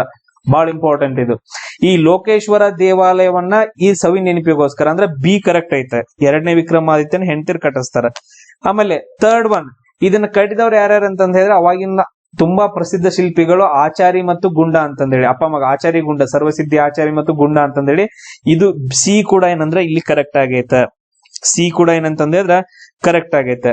ಅದಾದ ನಂತರ ಇವ್ರ ಹೆಸರುಗಳು ಆ ದೇವಾಲಯದ ಶಾಸನಗಳಲ್ಲಿ ಉಲ್ಲೇಖವಾಗಿದಾವ. ಸರ್ವಸಿದ್ಧಿ ಆಚಾರಿ ಮತ್ತು ಗುಂಡ ಅಂತಂದ ಹೇಳ್ಬಿಟ್ಟು ಅವ್ರಿಬ್ರು ಹೆಸರುಗಳನ್ನ ಅಲ್ಲಿ ದೇವಾಲಯದಲ್ಲಿ ಕೆತ್ತಿದಾರ, ವಿರೂಪಾಕ್ಷ ದೇವಾಲಯದೊಳಗಡೆ. ಅದಕ್ಕೋಸ್ಕರ ಅದಾದ ನಂತರ ನೆಕ್ಸ್ಟ್ ಇದನ್ನ ತ್ರೈಲೋಕ್ಯ ಮಹಾದೇವಿ ಕಟ್ಟಿಸ್ತಾಳ ಅಂತಂದೈತ. Option D wrong. Trailokya Mahadevi ಕಟ್ಸಂಗಿಲ್ಲ. ಇಲ್ಲಿ ಎರಡು ಮಾತ್ರ ಹೇಳಿಕೆಗಳು ಕರೆಕ್ಟ್ ಆಗ್ತಾವ. ಇಲ್ಲಿ ಏನಂತಂದ ಹೇಳಿದ್ರೆ ನೀವು ಕರೆಕ್ಟ್ ಆಗಿ ನೆನ್ಪಿಟ್ಕೊಡ್ರಿ. ತುಂಬಾ ಖುಷಿಯಾಗಿ ಎರಡನೇ ವಿಕ್ರಮಾದಿತ್ಯ ಕಂಚಿ ಮೇಲೆ ದಾಳಿ ಮಾಡಿದಾಗ ಲೋಕ ಮಹಾದೇವಿ ಅಂತಂದ ಹೇಳಿ ಒಬ್ಬಳ ಹೆಸರು ಏನಂತಂದ ಹೇಳಿದ್ರ ಲೋಕ ಮಹಾದೇವಿ. ಇವಳು ಏನ್ ಮಾಡ್ತಾಳ ಅಂತಂದ್ರೆ ಪಟ್ಟದ ಕಲ್ಲು ಒಳಗಡೆ ವಿರೂಪಾಕ್ಷ ದೇವಾಲಯವನ್ನ ಕಟ್ಟಿಸ್ತಾಳ. ಈ ವಿರೂಪಾಕ್ಷ ದೇವಾಲಯಕ್ಕೆ ಇನ್ನೊಂದು ಹೆಸರು ಏನಂತ ಕರಿತೀವಿ? ಲೋಕೇಶ್ವರ ದೇವಾಲಯ ಅಂತಂದೇಳಿ. ಅವಳ ಹೆಸರು ಲೋಕ ಮಹಾದೇವಿ ಅಲ್ಲ, ಅದಕ್ಕೋಸ್ಕರ ಲೋಕೇಶ್ವರ ದೇವಾಲಯ ಅಂತಂದೇಳಿ. ಇದು ಒಂದಾದ್ರೆ ಸೆಕೆಂಡ್ ಒನ್ ಇನ್ನೊಬ್ಬಕ್ಕೆ ಹೆಸರು ಏನಂದ್ರ ತ್ರೈಲೋಕ್ಯ ಮಹಾದೇವಿ. ನೀ ಲೋಕಕ್ಕಾದ್ರ ನಾ ತ್ರಿಲೋಕಕ್ಕೆ ಅಂತಂದ ಹೇಳಕ್ಕೆ ತ್ರೈಲೋಕ್ಯ ಮಹಾದೇವಿ. ಅವಾಗಿನ ರಾಜರು ಮಸ್ತ್ ಇದ್ರ. ಅವ್ರು ಯಾಕೆ ನೆಮ್ಮದಿ ಆಗಿದ್ರ ಅಂತಂದ ಹೇಳಿ ನಾ ಹೇಳ್ತೇನೆ ಇವಾಗ ನಿಮ್ಗ. ತ್ರೈಲೋಕ್ಯ ಮಹಾದೇವಿ ಈಕಿ ಸಿಟಿಗೆ ನೀನ ಒಂದು ದೇವಾಲಯ ಕಟ್ಟಿಸಿದ ಅಂತಂದ ಹೇಳಿದ್ರೆ ನಾ ಯಾಕೆ ಕಟ್ಸಂಗಿಲ್ಲ ಅಂತಂದೇಳಿ ತ್ರೈಲೋಕ್ಯ ಮಹಾದೇವಿ ಇನ್ನೊಂದು ದೇವಾಲಯನ ಕಟ್ಟಿಸ್ತಾಳ, ಮಲ್ಲಿಕಾರ್ಜುನ ದೇವಾಲಯ ಅಂತಂದೇಳಿ ನನ್ನ ಹೆಸರಲ್ಲಿ ಕಟ್ಟಿಸ್ತಾಳ. ಎಸ್, ಮಲ್ಲಿಕಾರ್ಜುನ ದೇವಾಲಯ. ಇದಕ್ಕೆ ಇನ್ನೊಂದ್ ಹೆಸರು ಏನಂತ ಕರೀತಾರ ಅಂದ್ರ ತ್ರೈಲೋಕ್ಯೇಶ್ವರ ದೇವಾಲಯ ಅಂತ ಕರೀತಾರೆ. ಇದಕ್ಕೆ ಇನ್ನೊಂದ್ ಹೆಸರೇನು? ತ್ರೈಲೋಕ್ಯೇಶ್ವರ ದೇವಾಲಯ. ಇಲ್ಲಿ ನಮಗ್ ಕೊಟ್ಟಿದಾರ ನೋಡ್ರಿ, ಅದಕ್ಕೋಸ್ಕರ ಇದು ರಾಂಗ್ ಆಗತ್ತ. ಆಮೇಲೆ ತ್ರೈಲೋಕ್ಯ ಮಹಾದೇವಿ ಅಲ್ಲ, ಲೋಕ್ ಮಹಾದೇವಿ ಕಟ್ಟಿಸ್ತಾಳೆ ಇದನ್ನ. ಇದೇನಂತಂದ ಹೇಳಿದ್ರೆ ಇದು ತುಂಬಾ ಇಂಪಾರ್ಟೆಂಟ್ ಟಾಪಿಕ್. ಈ ಕ್ವಶನ್ ನಾನು 3-4 ಕ್ವಶನ್ ಪೇಪರ್ ಗಳಲ್ಲಿ ನೋಡಿದ್ದೀನಿ. ಕೆಇಎ ಕ್ವಶನ್ ಪೇಪರ್ ಅಲ್ಲಿ 3-4 ಕ್ವಶನ್ ಪೇಪರ್ ಸಾಲ್ವ್ ಮಾಡುವಾಗ ಈ ಕ್ವಶನ್ ಬಂದೈತೆ. ಕರೆಕ್ಟ್ ಆಗಿ ನೆನ್ಪಿಟ್ಟುಕೊಡ್ರಿ, ಇಷ್ಟು ಕ್ಲಿಯರ್ ಆಗಿ ಹೇಳಿದಾನೆ. ಸೊ ಇಲ್ಲಿ ಏನಾಗತ್ತಂತಂದ ಹೇಳಿದ್ರೆ ಹಿಂದಿನ ಕಾಲದಲ್ಲಿ ರಾಜರು ಬಾಳ ಯಾಕೆ ಹ್ಯಾಪಿ ಆಗಿರ್ತಿದ್ರು ಅಂತಂದ ಹೇಳಿದ್ರೆ 2-3 ಜನರನ್ನ ಮದುವೆ ಆಗ್ತಿದ್ರು. ಅದಾದ ನಂತರ ಅವ್ರು ಹ್ಯಾಪಿ ಆಗಿರ್ತಿದ್ರು. ಅವಾಗ ಏನಾಗ್ತಿತ್ತು ಅಂದ್ರೆ ಅವ್ರವ್ರ ಜಗಾಡ್ತಿದ್ರು. ನಾ ಹೆಚ್ಚ್ ನೀ ಹೆಚ್ಚ್ ನಾ ಹೆಚ್ಚ್ ಅಂತಂದ ಹೇಳಿ ಅವ್ರವ್ರ ಜಗಾಡ್ತಿದ್ರು. ಅದಕ್ಕೆ ರಾಜ ಹ್ಯಾಪಿ ಆಗಿರ್ತಿದ್ದ. ಇವಾಗಿನ ಕಾಲ ಹೆಂಗಾಗೈತೆ ಅಂತಂದ ಹೇಳಿದ್ರೆ ಒಬ್ಬಕಿನ ಮದುವೆ ಆಗತ್ತ. ಈಕಿ ಏನ್ ಮಾಡತ್ತಾಳ ಅಂತಂದ ಹೇಳಿದ್ರೆ ಕಾಂಪಿಟೇಷನ್ ಇಲ್ಲ. ಆಕಿಗೆ ಹ್ಯಾಂತಿಗೆ ಏನಂತಂದ ಹೇಳಿದ್ರೆ ಕಾಂಪಿಟೇಷನ್ ಇಲ್ಲ. ಸೊ ಅದಕ್ಕೋಸ್ಕರ ಗಂಡನ ಜೊತೆ ಜಗಾಡ್ತಾಳ. ಪರಿಸ್ಥಿತಿ ಹಂಗಾಗಿ ಬಿಟ್ಟೈತಿ. ಆಮೇಲೆ ಅವಾಗ ನೋಡ್ರಿ ಅವ್ನು ರಾಜ ಏನಂತಂದ ಹೇಳಿದ್ರೆ ಯುದ್ಧ ಮಾಡಿ ಬಂದಂತಂದ ಹೇಳಿದ್ರೆ ಇವ್ರು ಇಲ್ಲಿ ಏನ್ ಮಾಡ್ತಿದ್ರ ಅಂದ್ರ ದೇವಾಲಯಗಳನ್ನ ಕಟ್ಟಿಸ್ತಿದ್ರು. ಈ ನಾವೆಲ್ಲಾದ್ರೂ ಹಂಗ್ ಮಾಡಿ ಬಂದು ಅಂತಂದ ಹೇಳಿದ್ರೆ ಮುಂಜಾನೆ ಸಂಜೆ ತನಕ ಕೆಲಸ ಮಾಡಿ ಬಂದಿರ್ತೇವ್, ಸಂಜೆ ನೆಟ್ಟಿಗೆ ಊಟ ರೆಡಿ ಮಾಡಂಗಿಲ್ಲ ಇವ್ರು. ನೀನ್ ದೇವಾಲಯ ಎಲ್ಲಿ ಕಟ್ಟಿಸ್ತಾರ? ಬೇಕಾದ್ರೆ ಸಮಾಧಿ ಕಟ್ಟಿಸ್ತಾರ, ಫ್ರಿಡ್ಜ್ ಒಳಗಡೆ, ಬೈತ್ರೊಳಗಡೆ ಬೇಡವ. ಎಸ್, ನೆಕ್ಸ್ಟ್ ಒನ್ ನೋಡ್ರಿ. ಎಸ್, ಇಲ್ಲಿ on era of darkness the British empire in India ಅಂತಂದೈತೆ. ಇಲ್ಲಿ ನೋಡ್ರಿ, ದ ಬ್ರಿಟಿಷ್ ಎಂಪೈರ್ ಈ ತರ ಏನಾದ್ರು ಬಂತಂತ ಹೇಳಿದ್ರೆ ಒಂದು ದಾದಾಬಾಯಿ ನವರೋಜಿ ಬರೆದಿದ್ದಾರೆ, ಅದನ್ನ ನಾವು ನೋಡ್ಕೋಬೇಕು. ಅದಾದ ನಂತರ ನೆಕ್ಸ್ಟ್ ಬಿಪಿನ್ ಚಂದ್ರು, ಊರ್ವಶಿ ಬುಟಾಲಿಯಾ, ವಿ.ಡಿ. ಮಹಾಜನ್. ಅದಾದ ನಂತರ ನೆಕ್ಸ್ಟ್ ಶಶಿ ತರೂರ್ ಅಂತಂದ್ರೆ ಇದ್ರಲ್ಲಿ ನನ್ ಗೊತ್ತಿರೋ ಲೇಖಕರು ಯಾರಂತಂದ ಹೇಳಿದ್ರೆ ಶಶಿ ತರೂರ್ ಒಬ್ರೆ. ಸೊ ನಾ ಅದನ್ನ ಡೈರೆಕ್ಟ್ ಆಗಿ ಹಾಕ್ಬಿಡ್ತಾನೆ, ಯಾಕಂದ್ರೆ ಶಶಿ ತರೂರ್ ತುಂಬಾ ಫೇಮಸ್ ಲೇಖಕರು. ಸೊ ಇಂತ ಬರೆಯೋರು ಯಾರಂತಂದ ಹೇಳಿದ್ರೆ ಶಶಿ ತರೂರ ಬರೀತಾರ. ಅವರಷ್ಟು ಇಂಗ್ಲಿಷ್ ಯಾರು ಮಾತಾಡಂಗಿಲ್ಲ, ಆ ಲೆವೆಲ್ಗೆ ಇಂಗ್ಲಿಷ್ ಐತೆ ಅವ್ರ ನಾಲೆಜ್. ನೀವು ನೋಡಿರ್ಬೋದು ರೀಸೆಂಟ್ ನ್ಯೂಸ್ ಗಳೆಲ್ಲ ಅವಾಗಿಂದು ಶಶಿ ತರೂರ್ ಅಂತಂದ್ ಹೇಳ್ತೀವಿ. ಎಸ್ 30 ಇದು ನಾವು ಅಂದ್ರೆ ಜನರಲ್ ಆಗಿ ಯಾರು ಈ 4 ಜನರಲ್ಲಿ ಯಾರು ಫೇಮಸ್ ಇದಾರ ಅಂತಂದ್ ಹೇಳಿ ತಗೊಂಡ್ ನಾನು ಹಾಕಿದೆ ಆನ್ಸರ್. ಸೊ 30th ಆನ್ಸರ್ ಏನಂತಂದ್ ಹೇಳಿದ್ರೆ on era of darkness the British empire in India ಅಂತಂದ್ ಹೇಳಿ ಪುಸ್ತಕ ಬರೆದವ್ರು ಶಶಿ ತರೂರೇ ಬರೆದಿದ್ದಾರೆ. ಅದು ತುಂಬಾ ಫೇಮಸ್. 2016ರಲ್ಲಿ ರಿಲೀಸ್ ಆಗೈತೆ. ಯಾವಾಗ 2016ರಲ್ಲಿ ಇದು ರಿಲೀಸ್ ಆಗೈತೆ. ಆಮೇಲೆ ಇದಕ್ಕ 2019ರೊಳಗಡೆ ಇದಕ್ಕ ಕೇಂದ್ರ ಸಾಹಿತ್ಯ ಅಕಾಡೆಮಿ ಪ್ರಶಸ್ತಿ ಸಿಕ್ಕೈತೆ. ಆ ಬುಕ್ಕಿಗೆ ಕೇಂದ್ರ ಸಾಹಿತ್ಯ ಅಕಾಡೆಮಿ ಪ್ರಶಸ್ತಿ, ಅದಕ್ಕೋಸ್ಕರ ಕೇಳಿದಾರ. ನೆಕ್ಸ್ಟ್ ಸುಸ್ಥಿರ ಅಭಿವೃದ್ಧಿಯ ಧ್ಯೇಯಗಳು ಅಂತಂದೇಳಿ ದೇವ್ರ ಇದು PC ಬರಂಗಿಲ್ಲ, ಅದು ಇದಕ್ ಬರೋದು ಬೇರೆ ಎಕ್ಸಾಮ್. ಅಂದ್ರೆ ಇದು ಎಕ್ಸಾಮ್ ಯಾವ್ದಕ್ ರಿಲೇಟ್ ಐತದಲ್ಲ ಅದಕ್ ಬರುತ್ತೆ. ಇದು ಕೂಡ ಅದು ಸೇಮ್ ಪ್ರಾದೇಶಿಕ ಬ್ಯಾಂಕುಗಳ ಬಗ್ಗೆ ಅವೆಲ್ಲ ನಮಗ್ ಕ್ವಶನ್ಸ್ ಗಳು ಬರಂಗಿಲ್ಲ, ಓನ್ಲಿ ಜನರಲ್ ಕ್ವಶನ್ಸ್ ಗಳನ್ನ ಅಷ್ಟ ಸಾಲ್ವ್ ಮಾಡೋದು. ನೆಕ್ಸ್ಟ್ ಏನಂತಂದ ಹೇಳಿದ್ರೆ ಇಲ್ಲಿ ನೋಡ್ರಿ, ಸೊ ಇವು ಕಂದಾಯ ವಿಭಾಗಗಳ ಬಗ್ಗೆ ನೀವು ಒಂದ್ ಕಡೆ ಸೈಡ್ ನೋಡ್ಕೊಂಡ್ ಇಟ್ಕೊಳ್ರಿ. ಕಂದಾಯ ವಿಭಾಗಗಳಲ್ಲಿ ಯಾವ್ಯಾವ ಏನೇನ್ ಬರ್ತಾವ ಅಂತಂದ ಹೇಳಿ. ಬೆಂಗಳೂರು ವಿಭಾಗ ಚನ್ನಗಿರಿ ಅಂತಂದ ಹೇಳಿ, ಚನ್ನಗಿರಿ ಬೆಂಗಳೂರು ಒಳಗಡೆನ ಬರುತ್ತಲ್ಲ. ಸೊ ಎಲ್ಲಾ ನೀವು ಆ ಕಡೆ ಈ ಕಡೆ ಇದಾರ ನೋಡ್ರಿ, ಬೆಂಗಳೂರು ಚನ್ನಗಿರಿ ಒಳಗಡೆ ಬರುತ್ತಲ್ಲ. ಎಸ್ ಬರತ್ರಿ. ನೆಕ್ಸ್ಟ್ ಬೆಳಗಾವಿ ಹೊನ್ನಾವರ ಒಳಗ್ ಬರುತ್ತೆ. ಯಾಕಂತಂದ ಹೇಳಿದ್ರೆ ಬೆಳಗಾವಿ ಮತ್ತು ಉತ್ತರ ಕನ್ನಡದು ಬೆಳಗಾವಿ ಮತ್ತು ಉತ್ತರ ಕನ್ನಡ ಕಂದಾಯ ಭಾಗಗಳು ಎದ್ರೊಳಗ್ ಬರ್ತಾವ ಅಂತಂದ ಹೇಳಿದ್ರೆ ಬೆಳಗಾವಿ ಇದ್ರೊಳಗ ಬರ್ತಾವ. ಸೊ ಅದಕ್ಕೋಸ್ಕರ ಅದು ಕರೆಕ್ಟ್. ಬೆಳಗಾವಿ ಕಂದಾಯ ವಿಭಾಗದಲ್ಲಿ ಉತ್ತರ ಕನ್ನಡ ಜಿಲ್ಲೆ ಬರುತ್ತೆ. ಅದಾದ ನಂತರ ನೆಕ್ಸ್ಟ್ ಕಲಬುರ್ಗಿ ಮಸ್ಕಿ, ನಿಮ್ಗೆ ಗೊತ್ತೈತೆ ಕಲಬುರ್ಗಿ ಮಸ್ಕಿ ಅಂತಂದ ಹೇಳಿದ್ರೆ ಇಲ್ಲಿ ಬರುತ್ತೆ ರಾಯಚೂರು. ಮಸ್ಕಿಯಲ್ಲಿ ಬರುತ್ತೆ, ರಾಯಚೂರು ಜಿಲ್ಲೆ ಒಳಗ್ ಬರುತ್ತೆ. ಅದು ಕಲಬುರ್ಗಿ ಡಿವಿಷನ್ ಒಳಗಡೆನ ಬರುತ್ತೆ. ನೋಡ್ರಿ ಹೆಂಗ್ ಕೊಟ್ಟಿದ್ದಾನೆ. ಅದಾದ ನಂತರ ಮೈಸೂರು ಬ್ರಹ್ಮಾವರ ಅಂತಂದ ಹೇಳಿದ್ರೆ ಇದು ಎಲ್ಲಿ ಬರುತ್ತೆ ನೋಡ್ರಿ, ಉಡುಪಿ ಜಿಲ್ಲೆ ಬರುತ್ತಾ. ಸೊ ಇದು ಕೂಡ ಏನಂತಂದ ಹೇಳಿದ್ರೆ ಮೈಸೂರು ಡಿವಿಷನ್ ಒಳಗಡೆ ಬರುತ್ತ. ಸೊ ಅದಕ್ಕೋಸ್ಕರ ABCD ಎಲ್ಲವೂ ಕರೆಕ್ಟ್ ಆಗ್ತಾವ ಇದ್ರಲ್ಲಿ. ನೆಕ್ಸ್ಟ್ ಕ್ವಶನ್ ನೋಡ್ರಿ, ಡಿಸೆಂಬರ್ 2025ರಲ್ಲಿ ಭಾರತ ಸರ್ಕಾರದ ಕೇಂದ್ರ ಸಹಕಾರ ಮಂತ್ರಿಗಳು ಯಾರ್ಯಾರಾಗಿದ್ರು ಅಂತಂದೇಳಿ. ಇದು ಅಪ್ಡೇಟೆಡ್ ಒನ್ ಇರುತ್ತೆ ಕರೆಂಟ್ ಅಫೇರ್ಸ್ ಒಳಗಡೆ, ಇದನ್ನೇನು ಮಾಡಕ್ ಬರಂಗಿಲ್ಲ. ನೆಕ್ಸ್ಟ್ 2025ರಲ್ಲಿ ಉಂಟಾದ ಕೆಳಕಂಡ ಚಂಡಮಾರುತಗಳನ್ನ ಹೆಸರಿಸಿ ಅಂತಂದೇಳಿ. ಇದು ಕರೆಂಟ್ ಅಫೇರ್ಸ್ ಒಳಗಡೆ ಬರುತ್ತೆ. ಕರೆಂಟ್ ಅಫೇರ್ಸ್ ಒಳಗಡೆ ನಾವು ಎಲಿಮಿನೇಷನ್ ಮೆಥಡ್ ಮಾಡಕ್ ಬರಂಗಿಲ್ಲ. ನೀವು ಆಪ್ಷನ್ಸ್ ಗಳನ್ನ ನೋಡಿದ್ರಿ ಅಂತಂದ ಹೇಳಿದ್ರೆ ಮ್ಯಾಕ್ಸಿಮಮ್ ಏನ್ ಹೇಳ್ಬೋದು, ಎ ಅಂತಂದೈತೆ, A 50%. ನೆಕ್ಸ್ಟ್ ಬಿ ಏನೈತೆ ಅಂತಂದ ಹೇಳಿದ್ರೆ ನೋಡ್ರಿ ಬಿ 75% ಐತೆ. ಅಂದ್ರೆ ಬಿ ಕರೆಕ್ಟ್ ಆಗ್ಬೋದು ಮೋಸ್ಟ್ಲಿ. ಬಿ ಏನಂತಂದ ಹೇಳಿದ್ರ ಮೋಸ್ಟ್ಲಿ ಕರೆಕ್ಟ್ ಆಗತ್ತೆ, 75% ಇರೋದ್ರಿಂದ ಆಲ್ಮೋಸ್ಟ್ ನಾನು ಒಂದೇ ಹೇಳ್ಬೋದು ಇವಾಗ. ಸೊ ಮೊಂತಾ ಕರೆಕ್ಟ್ ಆಗ್ಬೋದು ಅಂತಂದ ಹೇಳ್ಬೋದು. ಸೊ ಇದ್ರಲ್ಲಿ ಯಾವ್ಯಾವ ಕರೆಕ್ಟ್ ಆಗ್ತಾವ ಅಂತಂದ ಹೇಳಿದ್ರೆ ಬಿ ಮತ್ತು ಡಿ ಕರೆಕ್ಟ್ ಆಗ್ತಾವ. ಬಿ ಮತ್ತು ಡಿ ಯಾವ್ಯಾವ ಮೊಂತಾ ಮತ್ತು ದಿತ್ವಾ ಅಂತಂದ ಹೇಳಿ. ಈಗ ರೀಸೆಂಟ್ ಆಗಿ ಚಂಡಮಾರುತಗಳು ಯಾವಂತ ನೋಡ್ಕೊಂಡ್ಬಿಡೋಣ, ಯಾಕಂದ್ರ ಕ್ವಶನ್ ಬಂದೈತೆ ನೋಡ್ರಿ. ಉಪಾಕುಲ್ ಅಂತಂದ ಹೇಳಿ ಬರತ್ತ. ಉಪಾಕುಲ್ ವೆಸ್ಟ್ ಅಂದ್ರೆ ಬೇ ಆಫ್ ಬೆಂಗಾಲ್, ನಮ್ದು ಇಂಡಿಯಾ ಕಡೆ ರಿಲೇಟೆಡ್ ಅಷ್ಟ ನೋಡೋಣ. ಉಪಾಕುಲ್ ಅಂತಂದ ಹೇಳೈತಿ. ಆಗ್ ಅಂತಂದೈತೆ. ಇನ್ನೊಂದ್ ಯಾವ್ದಂತಂದ ಹೇಳಿದ್ರೆ ಆಗ್ ಅಂತಂದೈತೆ. ಆಮೇಲೆ ಸೆಪಾಂಡ್ ಅಂತಂದ ಹೇಳಿ ಬಂದೈತಿ. ಓಡಿ ಅಂತಂದ ಹೇಳಿ ಬಂದೈತಿ. ಅದಾದ ನಂತರ ನೆಕ್ಸ್ಟ್ ಎಸ್ ನೋಡ್ರಿ, ಆ ಸೈಕ್ಲೋನ್ಗಳ ಹೆಸರುಗಳನ್ನ ಸ್ವಲ್ಪ ನೋಡ್ಕೊಂಡ್ಬಿಟ್ರಿ ನೀವು ಯಾವ ಬರ್ತಾವ ಅಂತಂದೇಳಿ ಕರೆಂಟ್ ಅಫೇರ್ಸ್ ಒಳಗಡೆ. ಇದಾದ ನಂತರ ನೆಕ್ಸ್ಟ್ ಕ್ವಶನ್ ನೋಡೋಣ ನೋಡ್ರಿ, ಕರ್ನಾಟಕ ಆರ್ಥಿಕತೆಗೆ ಸಂಬಂಧಿಸಿದಂತೆ ಈಗ ಯಾವ್ದು ಆಪ್ಷನ್ ಕರೆಕ್ಟ್ ಆಗತ್ತೆ, ಯಾವ್ದು ರಾಂಗ್ ಆಗತ್ತೆ. ಈ ಕ್ವಶನ್ ನೋಡ್ರಿ, 2011ರ ಜನಗಣತಿ ಪ್ರಕಾರ ಕರ್ನಾಟಕ ಗ್ರಾಮೀಣ ಜನಸಂಖ್ಯೆ ಶೇಕಡಾವಾರು ಪ್ರಮಾಣ ಭಾರತದ ಮಟ್ಟಕ್ಕಿಂತ ಕಡಿಮೆ ಇದೆ ಅಂತಂದ ಹೇಳಿ. ಸೊ ಗ್ರಾಮೀಣ ಜನಸಂಖ್ಯೆ ಭಾರತಕ್ಕೆ ಕಂಪೇರ್ ಮಾಡಿದ್ರೆ ಕಮ್ಮಿನ ಇರ್ಬೇಕಲ್ಲ, ಯಾಕಂದ್ರೆ ಅದು ದೇಶದ್ದು ಜಾಸ್ತಿ ಇರುತ್ತೆ. So option A correct. General ಆಗಿ ನಮ್ದು ಕರ್ನಾಟಕದ ಕಮ್ಮಿ ಇರುತ್ತೆ. 2011ರ ಜನಗಣತಿಯಂತೆ ಕರ್ನಾಟಕದಲ್ಲಿ ಕೊಡಗು ಮತ್ತು ಉತ್ತರ ಕನ್ನಡ ಜಿಲ್ಲೆಗಳು ಅತಿ ಕಡಿಮೆ ಜನಸಾಂದ್ರತೆ. ನೋಡ್ರಿ 2 ಕೊಟ್ಟ ಅಂತಂದ್ರೆ ಆಲ್ಮೋಸ್ಟ್ ರಾಂಗ್ ಇರುತ್ತೆ ಅಂತ ಹೇಳ ನಿಮ್ಗೆ ಆಲ್ರೆಡಿ. 2 ಕೊಟ್ಟ ಅಂದ್ರ ಈಗ ಕೊಡಗು ಏನಂತಂದ ಹೇಳಿದ್ರೆ ಲೋವೆಸ್ಟ್, ಯಾಕಂದ್ರೆ ಗುಡ್ಗಾಡ್ ಪ್ರದೇಶ ರೀ. ಅದಾದ ನಂತರ ಅಲ್ಲಿ ಅಷ್ಟೊಂದು ಜನವಸತಿ ಇಲ್ರಿ ಕೊಡಗು. ಬಟ್ ಆದ್ರೆ ಉತ್ತರ ಕನ್ನಡ ಯಾಕೆ ಬರುತ್ತೆ, ಉತ್ತರ ಕನ್ನಡ ಅಲ್ಲಿ ಮಳಿ ಆಗತ್ತ. ಅದಾದ ನಂತರ ನದಿಗಳು ಹರಿತಾವ, ಫಲವತ್ತಾದ ಮಣ್ಣು ಐತೆ. ಅದಾದ ಮಲೆನಾಡು ರೀಜನ್ ಜನ ಜಾಸ್ತಿ ಇರುತ್ತೆ, ಅಲ್ಲಿ ಯಾಕೆ ಕಡಿಮೆ ಜನ ಇರ್ತಾರ. ಜಸ್ಟ್ ಥಿಂಕ್ ಮಾಡ್ರಿ ಜನರಲ್ ಆಗಿ. ಸೊ ಇದು ಕಡಿಮೆ ಬರಂಗಿಲ್ಲ, ಓನ್ಲಿ ಕೊಡಗು ಅಷ್ಟ. ಸೊ ಬಿ ರಾಂಗ್ ಆಗತ್ತ. ಇಲ್ಲಿ ಎ ಮಾತ್ರ ಕರೆಕ್ಟ್ ಆಗತ್ತ. ಅದಾದ ನಂತರ 37 ನೋಡ್ರಿ. ಅದಾದ್ರೆ ಇಲ್ಲಿ ನೋಡ್ರಿ ಸ್ವಲ್ಪ ಯಾಕೋ ಡೌಟ್ ಹೊಡ್ಯಾಕತ್ತಿ. ಯಾಕಂತಂದ ಹೇಳಿದ್ರ ಮೇಲ್ಗಡೆ ಜನರಲ್ ಸ್ಟೇಟ್ಮೆಂಟ್ ಐತ, ಪರ್ಟಿಕ್ಯುಲರ್ ಆಗಿ ಅವ ಏನು ಕೊಟ್ಟಿಲ್ಲ, ಅಂದ್ರೆ ಪರ್ಸೆಂಟೇಜ್ ಎಲ್ಲ ಕೊಟ್ಟಿಲ್ಲ.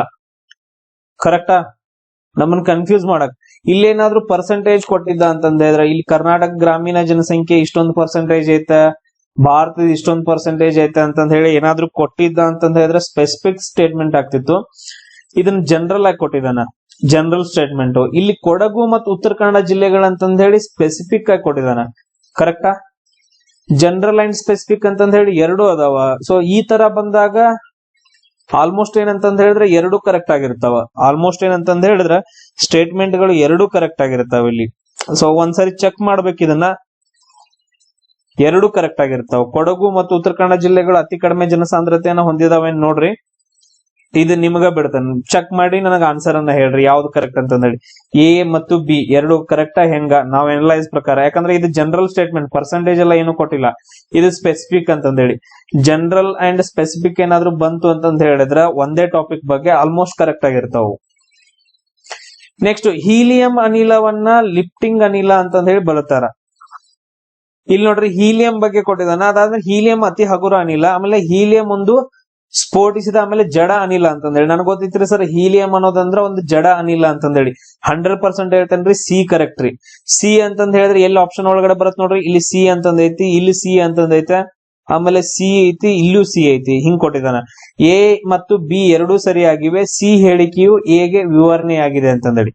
ಸಿ ಎ ಈ ಹೇಳಿಕೆ ಆಗೈತೇನಾ ಅಂತಂದೇಳಿ ಚೆಕ್ ಮಾಡ್ಕೋಬೇಕು. ಇವು ಎರಡು ಚೆಕ್ ಮಾಡ್ಕೋಬೇಕೀಗ. ನೆಕ್ಸ್ಟ್, ಬಿ ಹೇಳಿಕೆಯು ಹೇಗೆ ಸರಿಯಾಗಿದೆ, ಅತಿ ಹಗುರವಾದ ಅನಿಲ ಹೀಲಿಯಂ ಅಂತಂದೇಳಿ. ಸೊ ಟ್ರೈ ಮಾಡ್ರಿ ಹೆಂಗ್ ಬರುತ್ತೆ ಇದು ಚೆಕ್ ಮಾಡೋಣ. ಹೀಲಿಯಂ ಅತಿ ಹಗುರವಾದ ಅನಿಲ.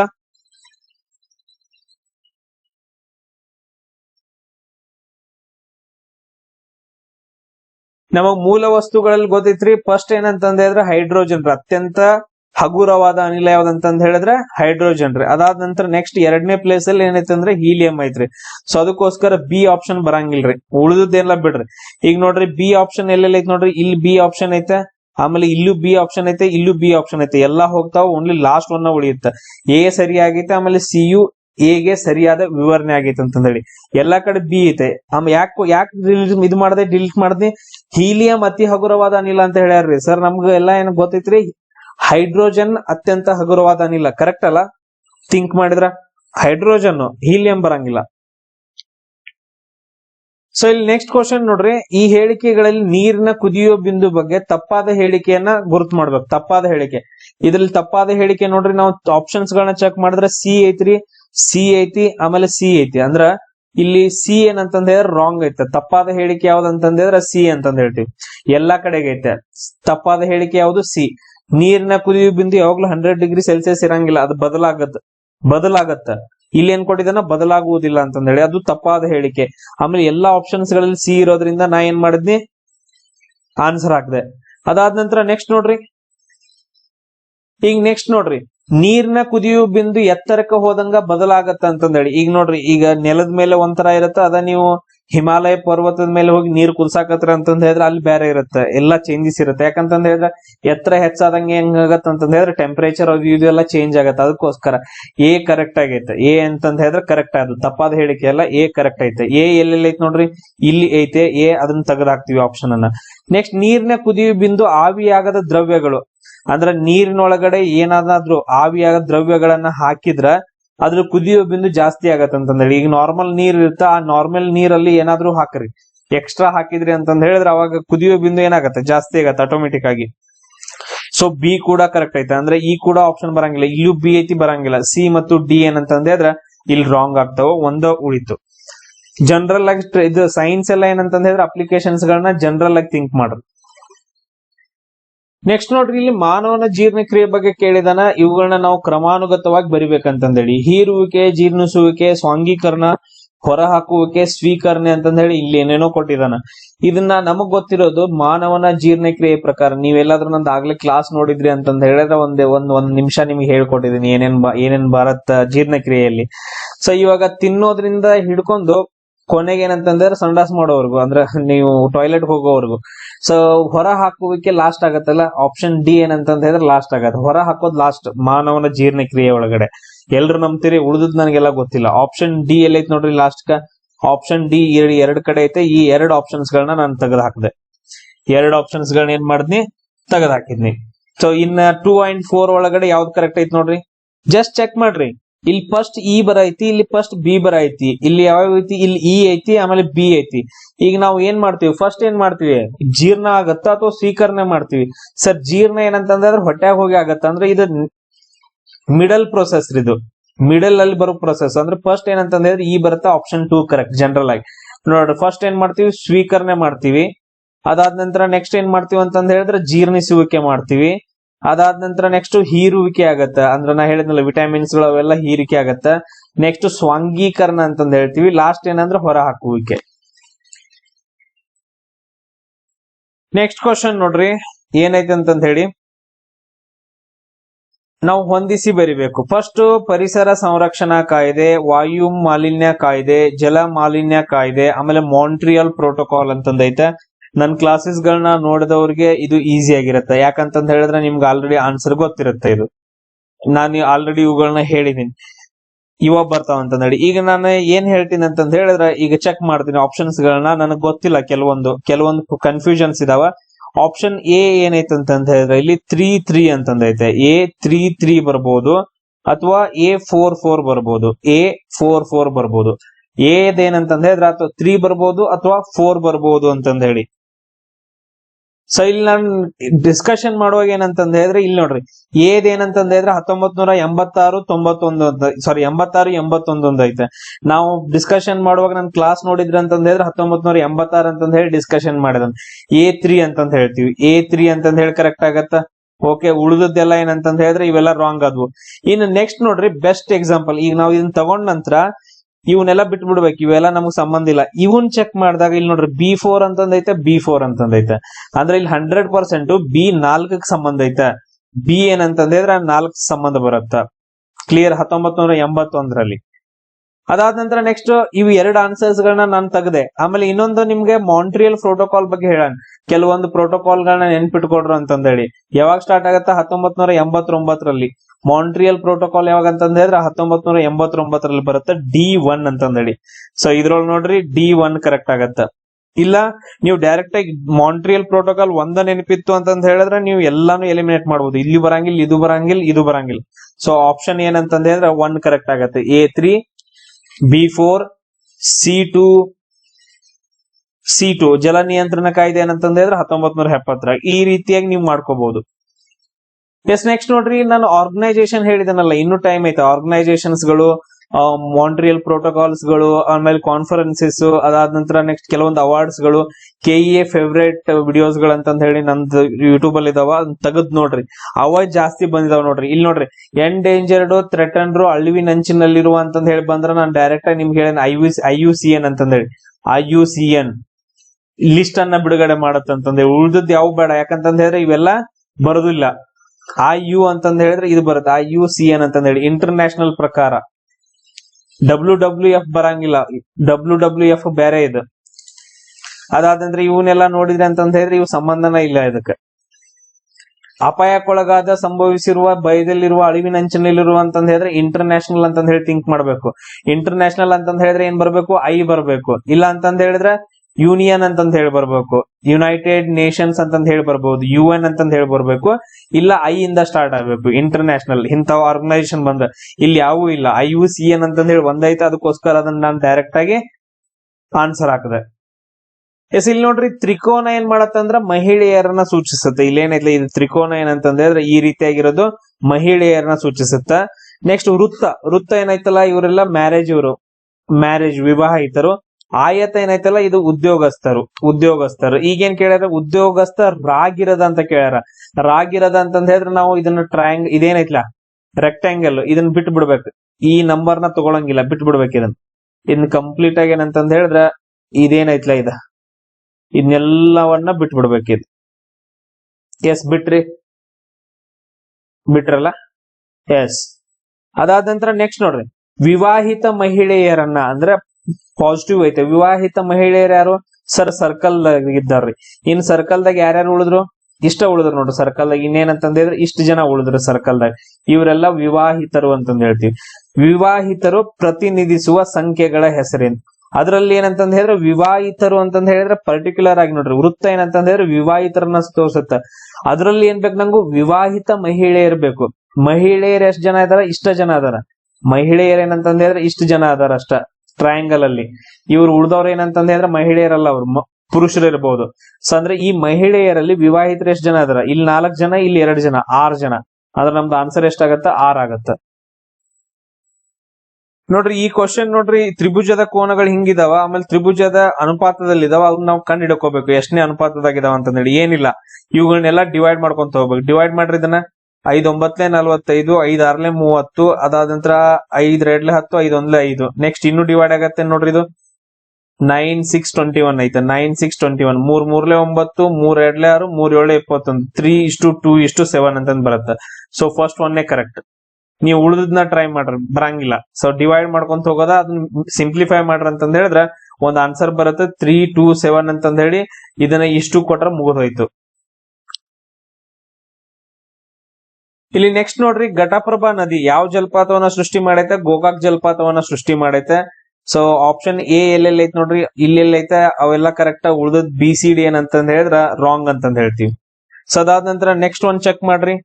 ಈಗ ಇದ್ರೊಳಗಡೆ ಮತ್ ನಿಮ್ಗೆ ಯಾವ ಗೊತ್ತಿದಾವ? ಅಬ್ಬೆ ಜಲಪಾತ, ಕಳಸಾ ಜಲಪಾತ, ಉಂಚಳ್ಳಿ. ನಂಗೆ ಉಂಚಳ್ಳಿ ಜಲಪಾತದ ಬಗ್ಗೆ ಗೊತ್ತು. ಉಂಚಳ್ಳಿ ಜಲಪಾತ ಯಾವ ನದಿಯಿಂದ ನಿರ್ಮಾಣವಾಗೈತಿ? ಅಘನಾಶಿನಿ ಅಂತಂದ್ ಹೇಳ್ತೀವಿ. ಅಘನಾಶಿನಿ ನದಿ, ಗಂಗಾವಳಿ ಅಲ್ಲ. ಸೊ ಅದಕ್ಕೋಸ್ಕರ ಸಿ ಆಪ್ಷನ್ ಬರಂಗಿಲ್ಲ. ಈ ಎರಡು ಏನಂತಂದ್ರೆ ಸಿ ಹೋದ್ವು, ಎ ಮತ್ತು ಬಿ ಮಾತ್ರ ಉಳಿದ್ವು, ಅವು ಎರಡು correct. Simple. So next question ನೋಡ್ರಿ, ಬುಡಕಟ್ಟು ಜನಾಂಗದ ಬಗ್ಗೆ ನಾನು ನಿಮ್ಗೆ ಡೈರೆಕ್ಟ್ ಆಗಿ ಆನ್ಸರ್ ಹೇಳ್ತೀನಿ, ನೆನ್ಪಿಟ್ಕೊಡ್ರಿ. ಅತಿ ಹೆಚ್ಚು ಬುಡಕಟ್ಟು ಜನಾಂಗ ಯಾವ್ದು ಬರುತ್ತೆ ಅಂದ್ರೆ ಬಿಲ್ ಬುಡಕಟ್ಟು ಜನಾಂಗ ಬರುತ್ತೆ. ಯಾವ ರಾಜ್ಯ ಅಂದ್ರೆ ಮಧ್ಯಪ್ರದೇಶದಲ್ಲಿ ಅತಿ ಹೆಚ್ಚು ಬರ್ತಾರ. ಅತಿ ಹೆಚ್ಚು ಬುಡಕಟ್ಟು ಜನಾಂಗದವ್ರು ಎಲ್ಲಿದಾರ ಅಂದ್ರೆ ಮಧ್ಯಪ್ರದೇಶದೊಳಗೆ ಇದಾರ. ಆಮೇಲೆ ಯಾವ ಬುಡಕಟ್ಟು ಜನಾಂಗ ಅತಿ ಹೆಚ್ಚು ಐತೆ ಅಂದ್ರೆ ನಮ್ಮ ಇಂಡಿಯಾದಲ್ಲಿ ಬಿಲ್ ಬುಡಕಟ್ಟು ಜನಾಂಗ ಐತೆ. ಇದು ಮಹಾರಾಷ್ಟ್ರ, ಮಧ್ಯಪ್ರದೇಶದೊಳಗಡೆ. ಸೆಕೆಂಡ್ ಒನ್ ಬರುತ್ತೆ ಯಾವ್ದಂತಂದ್ ಹೇಳಿದ್ರೆ ಅತಿ ಹೆಚ್ಚು ಗೊಂಡ ಅಂತಂದ್ ಹೇಳಿ. ಸೊ ಗೊಂಡ ಇದು ಎಲ್ಲಿ ಅಂತಂದ್ ಹೇಳಿದ್ರೆ ಗೊಂಡ ಸೆಕೆಂಡ್ ಪ್ಲೇಸ್ ಅಲ್ಲಿ ಇದಾರೆ. ಅದಾದ ನಂತರ ಸಂತಾಲ್ ಬುಡಕಟ್ಟು ಜನಾಂಗ ಎಲ್ಲಿ ಬರ್ತಾರ ಅಂತಂದ್ ಹೇಳಿದ್ರೆ ಜಾರ್ಖಂಡ್, ಪಶ್ಚಿಮ ಬಂಗಾಳ ಮತ್ತು ಒಡಿಸ್ಸಾ ರಾಜ್ಯಗಳಲ್ಲಿ ಬರ್ತಾರ. ಇವು ಪಾಯಿಂಟ್ ಗಳನ್ನ ನೋಡ್ಕೊಂಡ್ ಇಟ್ಕೊಳ್ರಿ, ಯಾಕಂತಂದ್ ಹೇಳಿದ್ರೆ ಇವು ಸ್ಪೆಸಿಫಿಕ್ ಆಗಿದಾವ. ಸೊ ಇಲ್ಲಿ ನೋಡ್ರಿ, ಬಾಂಗ್ಲಾದೇಶದ ಮಾಜಿ ಪ್ರಧಾನ ಮಂತ್ರಿ ಖಲೀದಾ ಜಿಯಾ ಬಗ್ಗೆ. ಯಾರ ಬಗ್ಗೆ? ಖಲೀದಾ ಜಿಯಾ ಅಂತಂದೇಳಿ. ಇಲ್ಲಿ ನೋಡ್ರಿ ಯಾರಿದಾರ ಅಂತಂದ್ ಹೇಳಿದ್ರೆ ಖಲೀದಾ ಜಿಯಾ ಅಂತ ಇದಾರ. ಅವ್ರ ಬಗ್ಗೆ ಕ್ವಶನ್ ಅನ್ನ ಕೇಳಿದಾರೆ. ಏನ್ ಇವರು? ಖಲೀದಾ ಜಿಯಾ ಪ್ರಧಾನ ಮಂತ್ರಿ ಬಾಂಗ್ಲಾದೇಶದ್ದು. ಓಕೆ, ಈಗ ನಾವು ಆಪ್ಷನ್ಸ್ ಗಳನ್ನ ಯಾವ್ದು ಸರಿ ಅಂತ ಕೇಳಿದಾರೆ. Option B, option B, option B, option B. ಅಂದ್ರೆ 100% ಆಪ್ಷನ್ ಏನಂತಂದ್ ಹೇಳಿದ್ರೆ ಬಿ ಕರೆಕ್ಟ್ ಆಗೈತ. ಅವರ ಪತಿ ಜಿಯಾವುರ್ ರೆಹಮಾನ್ ಅಂತಂದೇಳಿ. ಸೊ ಇದು ಕರೆಕ್ಟ್ 100%. ಇನ್ ನಾವು ಉಳಿದಿದ್ನ ಚೆಕ್ ಮಾಡ್ಕೋಬೇಕು. ಎಸ್, ಅವರು ಏನಂತಂದ್ ಹೇಳಿದ್ರೆ ಬಾಂಗ್ಲಾದೇಶದ ನ್ಯಾಷನಲಿಸ್ಟ್ ಪಕ್ಷಕ್ಕೆ ಸೇರಿದವರಾಗಿದಾರ ಅಂತಂದ್ ಹೇಳಿ. ಅದಾದ ನಂತರ ಅವರು ದೇಶದ ದ್ವಿತೀಯ ಮಹಿಳಾ ಪ್ರಧಾನ ಮಂತ್ರಿ. ಇದ್ ನೋಡ್ರಿ ದ್ವಿತೀಯ ಅಂತಂದ್ ಐತಲ್ಲ, ಅವ್ರು ದ್ವಿತೀಯ ಬರಂಗಿಲ್ಲ. ಒಂದೇ ಆಪ್ಷನ್ ನಾ ಇಲ್ಲಿ ರಿಮೂವ್ ಮಾಡಿದೆ. ನನಗೆ ಡೈರೆಕ್ಟ್ ಆಗಿ ಆನ್ಸರ್ ಹೇಳ್ತೀನಿ, ಟೈಮ್ ಆಗೈತೆ. ಸೊ ಇಲ್ಲಿ ಏನಂತಂದ್ ಹೇಳಿದ್ರೆ ದೇಶದ ಪ್ರಥಮ, ಅವರು ಬಾಂಗ್ಲಾದೇಶದ ಪ್ರಥಮ ಮಹಿಳಾ ಪ್ರಧಾನ ಮಂತ್ರಿ ಯಾರಂತಂದ್ ಹೇಳಿದ್ರೆ ಖಲೀದಾ ಜಿಯಾ. ದ್ವಿತೀಯ ಬರಂಗಿಲ್ಲ. ಅದಾದ ನಂತರ ನೆಕ್ಸ್ಟ್ ಅವ್ರ ಏನಂದ್ರೆ ಬಾಂಗ್ಲಾದೇಶ್ ನ್ಯಾಷನಲಿಸ್ಟ್ ಪಕ್ಷಕ್ಕೆ ಸೇರಿದವರಾಗಿದ್ದಾರೆ. ಟೋಟಲ್ ಎ ಬಿ ಸಿ ಬರಂಗಿಲ್ಲ. ಅಲ್ಲಿ ಎ ರಾಂಗ್ ಐತೆ. ದ್ವಿತೀಯ ಮಹಿಳೆ ಅಂತ ಹೇಳ್ಯಾರಲ್ಲ, ಎ ರಾಂಗ್ ಐತೆ. Only BC. ಸೊ ಬಿ ಮತ್ತು ಸಿ ಏನಂದ್ರೆ ಇಲ್ಲಿ ಕರೆಕ್ಟ್ ಆಗತ್ತೆ. ಸೊ ಇಲ್ಲಿ ನೋಡ್ರಿ KMF ಬಗ್ಗೆ ಕೊಟ್ಟಿದ್ದಾನ. ಇವಾಗ KMF ಅನ್ನೋದು ದಕ್ಷಿಣ ಭಾರತದ ಅತಿ ದೊಡ್ಡ ಡೈರಿ ಇದು ಅಂತಂದ್ ಹೇಳ್ತೀವಿ, ಡೈರಿ ಮಿಲ್ಕ್. ಫಸ್ಟ್ ಒನ್ ಯಾವ್ದಂತಂದ್ ಹೇಳ್ತೀವಿ ಅಂತಂದ್ ಹೇಳಿದ್ರೆ ಅಮೂಲ್ ಅಂತಂದ್ ಹೇಳ್ತೀವಿ. ಭಾರತದೊಳಗಡೆ ಅಮೂಲ್. ದಕ್ಷಿಣ ಭಾರತದೊಳಗೆ ಅತಿ ದೊಡ್ಡ ಇರ್ಬೋದು ಇದು. ಟೋಟಲ್ ಇಂಡಿಯಾ ಬಂದ್ರೆ ಓಕೆ, ಜನರಲ್ ಆಗಿ ಸ್ಟೇಟ್ಮೆಂಟ್ ಕೊಟ್ಟಿದ್ದಾನೆ. ಜನರಲ್ ಸ್ಟೇಟ್ಮೆಂಟ್ ಕರೆಕ್ಟ್ ಆಗೈತೆ. ಆಮೇಲೆ ಎ ಆಪ್ಷನ್ ಏನಂತಂದ್ ಹೇಳಿದ್ರೆ 3 ಕಡೆ ಐತೆ, 75% ಐತೆ. ಓಕೆ, ಕರೆಕ್ಟ್ ಅನ್ಕೊಳ್ಳೋಣ. ಅದಾದ ನಂತರ KMF ನ central quality assurance laboratory Bengaluru ಒಳಗಡೆ.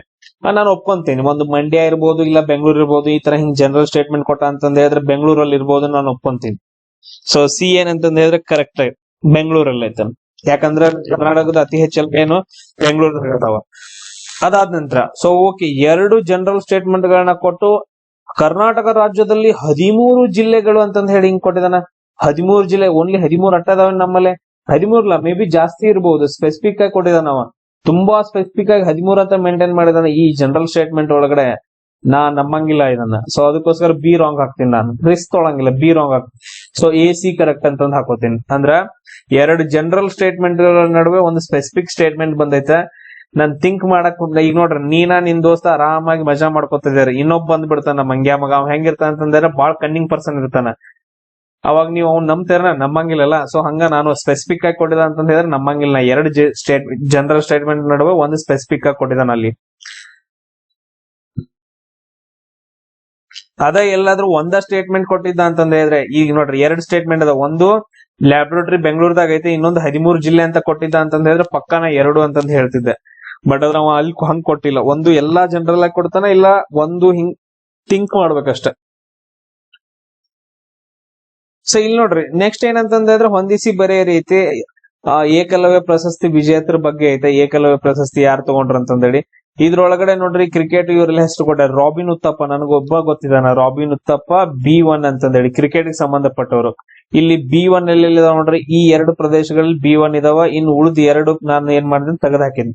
ಇದ್ ನಾನು ಅಬ್ಸರ್ವ್ ಮಾಡ್ತೀನಿ. ಇಲ್ಲಿ ನೋಡ್ರಿ A4 ಐತಿ, A5 ಐತಿ, D5 D4 ಅಂತಂದೈತೆ.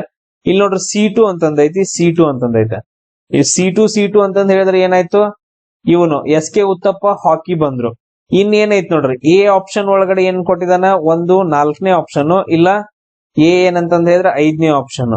ಆಮೇಲೆ ಇನ್ನೊಂದ್ ಏನ್ ಕೊಟ್ಟಿದಾನ, ಡಿ ಅನ್ನು ಕೂಡ ಏನ್ ಕೊಟ್ಟಿದಾನ ಅಂತಂದ್ ಹೇಳಿದ್ರ 4ನೇ ಆಪ್ಷನ್ 5ನೇ ಆಪ್ಷನ್ ಅಂತಾನೆ ಕೊಟ್ಟಿದಾನ. ಡಿ ಕೂಡ ಏನಂತಂದ್ ಹೇಳಿದ್ರೆ 4, 5 ಅಂತಾನೆ ಕೊಟ್ಟಿದಾನ. ಅಂದ್ರೆ ಇಲ್ಲಿ ಫುಟ್ಬಾಲ್ ಬರಂಗಿಲ್ಲ. ಈ 2ರಲ್ಲಿ ಏನಂತಂದ್ ಹೇಳಿದ್ರೆ ನಮ್ ಕನ್ಫ್ಯೂಷನ್ ಐತೆ. ಈಗ ಹರಿಪ್ರಸಾದ್ ಓಕೆ ಹುಡುಗದಾನ, ಮಮತಾ ಪೂಜಾರಿ ಹುಡುಗಿ ಅದಾಳ. ಈಗ ನಮ್ ಇಂಡಿಯಾದಲ್ಲಿ ನಾವು ಜನರಲ್ ಆಗಿ ಥಿಂಕ್ ಮಾಡ್ಬೇಕು, ವಾಲಿಬಾಲ್ ಕಬಡ್ಡಿ ಫೇಮಸ್, ಎಲ್ರು ಜಾಸ್ತಿ ಆಡೋರು volleyball kabaddi, volleyball kabaddi, volleyball kabaddi. May be ಹುಡುಗಿ ಅದಾಳ, ಮೇ ಬಿ ಕಬಡ್ಡಿ ಇರ್ಬೋದಾ, ಆ ತರ ಥಿಂಕ್ ಮಾಡಿ. ಈಗಂತೂ ನಾನು ಇಷ್ಟ ಹೇಳ್ಕೊಟ್ಟೆ, ಇನ್ನು ಉಳಿದಿದ್ ನೀವು ನೋಡ್ಬೇಕು. ನಾನ್ ಏನ್ ಹೇಳ್ತೀನಿ ಅಂದ್ರ ಮಮತಾನಕ್ಕೆ ನಮ್ಮಲ್ಲಿ ಅಷ್ಟೊಂದು ವಾಲಿಬಾಲ್ ಫೇಮಸ್ ಇಲ್ರಿ, ಕಬಡ್ಡಿ ತಗೊಂಡ್ಬಿಡ್ತೀನ್ರಿ. ನಾ ಮಮತಾ ಏನಂತಂದ್ರೆ ಕಬಡ್ಡಿ ತಗೊಂಡ್ಬಿಡ್ತೀನ್ರಿ, D4 ಅಂತಂದ್ ಹೇಳ್ರಿ, ಆಪ್ಷನ್ 2 ಕರೆಕ್ಟ್ ಅಂತಂದ್ ಹೇಳ್ತೀನ್ರಿ. ಆ ತರ ಮಾಡ್ಬೋದಾ? ಸೊ ಇಲ್ಲ ಅಂತಂದ್ ಹೇಳಿದ್ರ ಆಪ್ಷನ್ 3 ಅಂತಂದ್ ಹೇಳಿ. ಇಲ್ರಿ ಸರ, ಸಾರಿ ಆಪ್ಷನ್ D4 ಬರಂಗಿಲ್ಲ. ನಾನ್ D5 ಕಬಡ್ಡಿ ಹೇಳಿದ್ದು, D5 ಅಂದ್ರೆ ಆಪ್ಷನ್ 3 ಹೇಳ್ತೀನಿ. ಇದು 2 ಬರಂಗಿಲ್ಲ, D4 ಅಲ್ಲ. ನಾನು ಹೇಳಿದ್ದು ಕಬಡ್ಡಿ, ಮಮತಾ ಪೂಜಾರಿ. ಸೊ ಅದಾದ ನಂತರ ನೆಕ್ಸ್ಟ್ ನೋಡ್ರಿ, ಭಾರತದ ಮೊದಲ ಸಹಕಾರ ಸಂಘ ಯಾವಾಗ ಸ್ಥಾಪನೆ ಆಯ್ತು ಅಂತಂದೇಳಿ. ನನಗ್ ಇಷ್ಟ ಗೊತ್ತೈತ್ರಿ, ಭಾರತದೊಳಗಡೆ ಮೊದಲು ಸಹಕಾರ ಸಂಘ ನಮ್ ಕರ್ನಾಟಕದೊಳಗಡೆ ಸ್ಥಾಪನೆ ಆಗೈತ್ರಿ. ಎಲ್ಲಿ ಆಗೈತಿ, ಯಾವಾಗ ಆಗೈತಿ ಅನ್ನೋದು ಗೊತ್ತಿಲ್ರಿ. ಮೊದಲು ಕರ್ನಾಟಕದ ಯಾವಾಗ ಎಲ್ಲಿ ಆಗೈತಿ ಅಂತಂದ್ರೆ ನಮ್ ಕರ್ನಾಟಕ ಆಗೈತ್ರಿ. ಆಮೇಲೆ ಇನ್ನೊಂದ್ ಇಷ್ಟೊಂದೆಲ್ಲ ರಾಜ್ಯಗಳು ಕೊಟ್ಟಿದಾನ. ಕರ್ನಾಟಕದ ಎಕ್ಸಾಮ್ ನಾನು ಇದನ್ನ ಚೂಸ್ ಮಾಡ್ದಾನ. ಆಲ್ಮೋಸ್ಟ್ ಕರ್ನಾಟಕದ ಎಕ್ಸಾಮ್ ಕರ್ನಾಟಕದ ಬಗ್ಗೆನ ಕೊಟ್ಟಿರ್ತಾನ, ಅದರ ರಾಜ್ಯಗಳನ್ನ ಕೊಟ್ಬಿಟ್ಟು ಅದಕ್ಕ. ಆಮೇಲೆ ಇನ್ನೊಂದು ಜನರಲ್ ಆಗಿ ಅದು ಸ್ಟ್ಯಾಟಿಕ್ GK. ಭಾರತದ ಮೊದಲ ಸಹಕಾರ ಸಂಘ ಕರ್ನಾಟಕದ ಗದಗೊಳಗಿಂದ ಕನಗಿನಹಾಳ ಅಂತಂದ್ ಹೇಳ್ತೀವಿ. ಗದಗೊಳಗಿನ ಕನಗಿನಹಾಳ ಅಂತಂದ್ ಹೇಳ್ತೀವಿ. ಅಲ್ಲಿ ಏನಂದ್ರ ಪ್ರಥಮ ಕೃಷಿ ಪತ್ತಿನ ಸಹಕಾರಿ ಸಂಘ ಸ್ಥಾಪನೆ ಆಗತ್ತ 1905ರಲ್ಲಿ.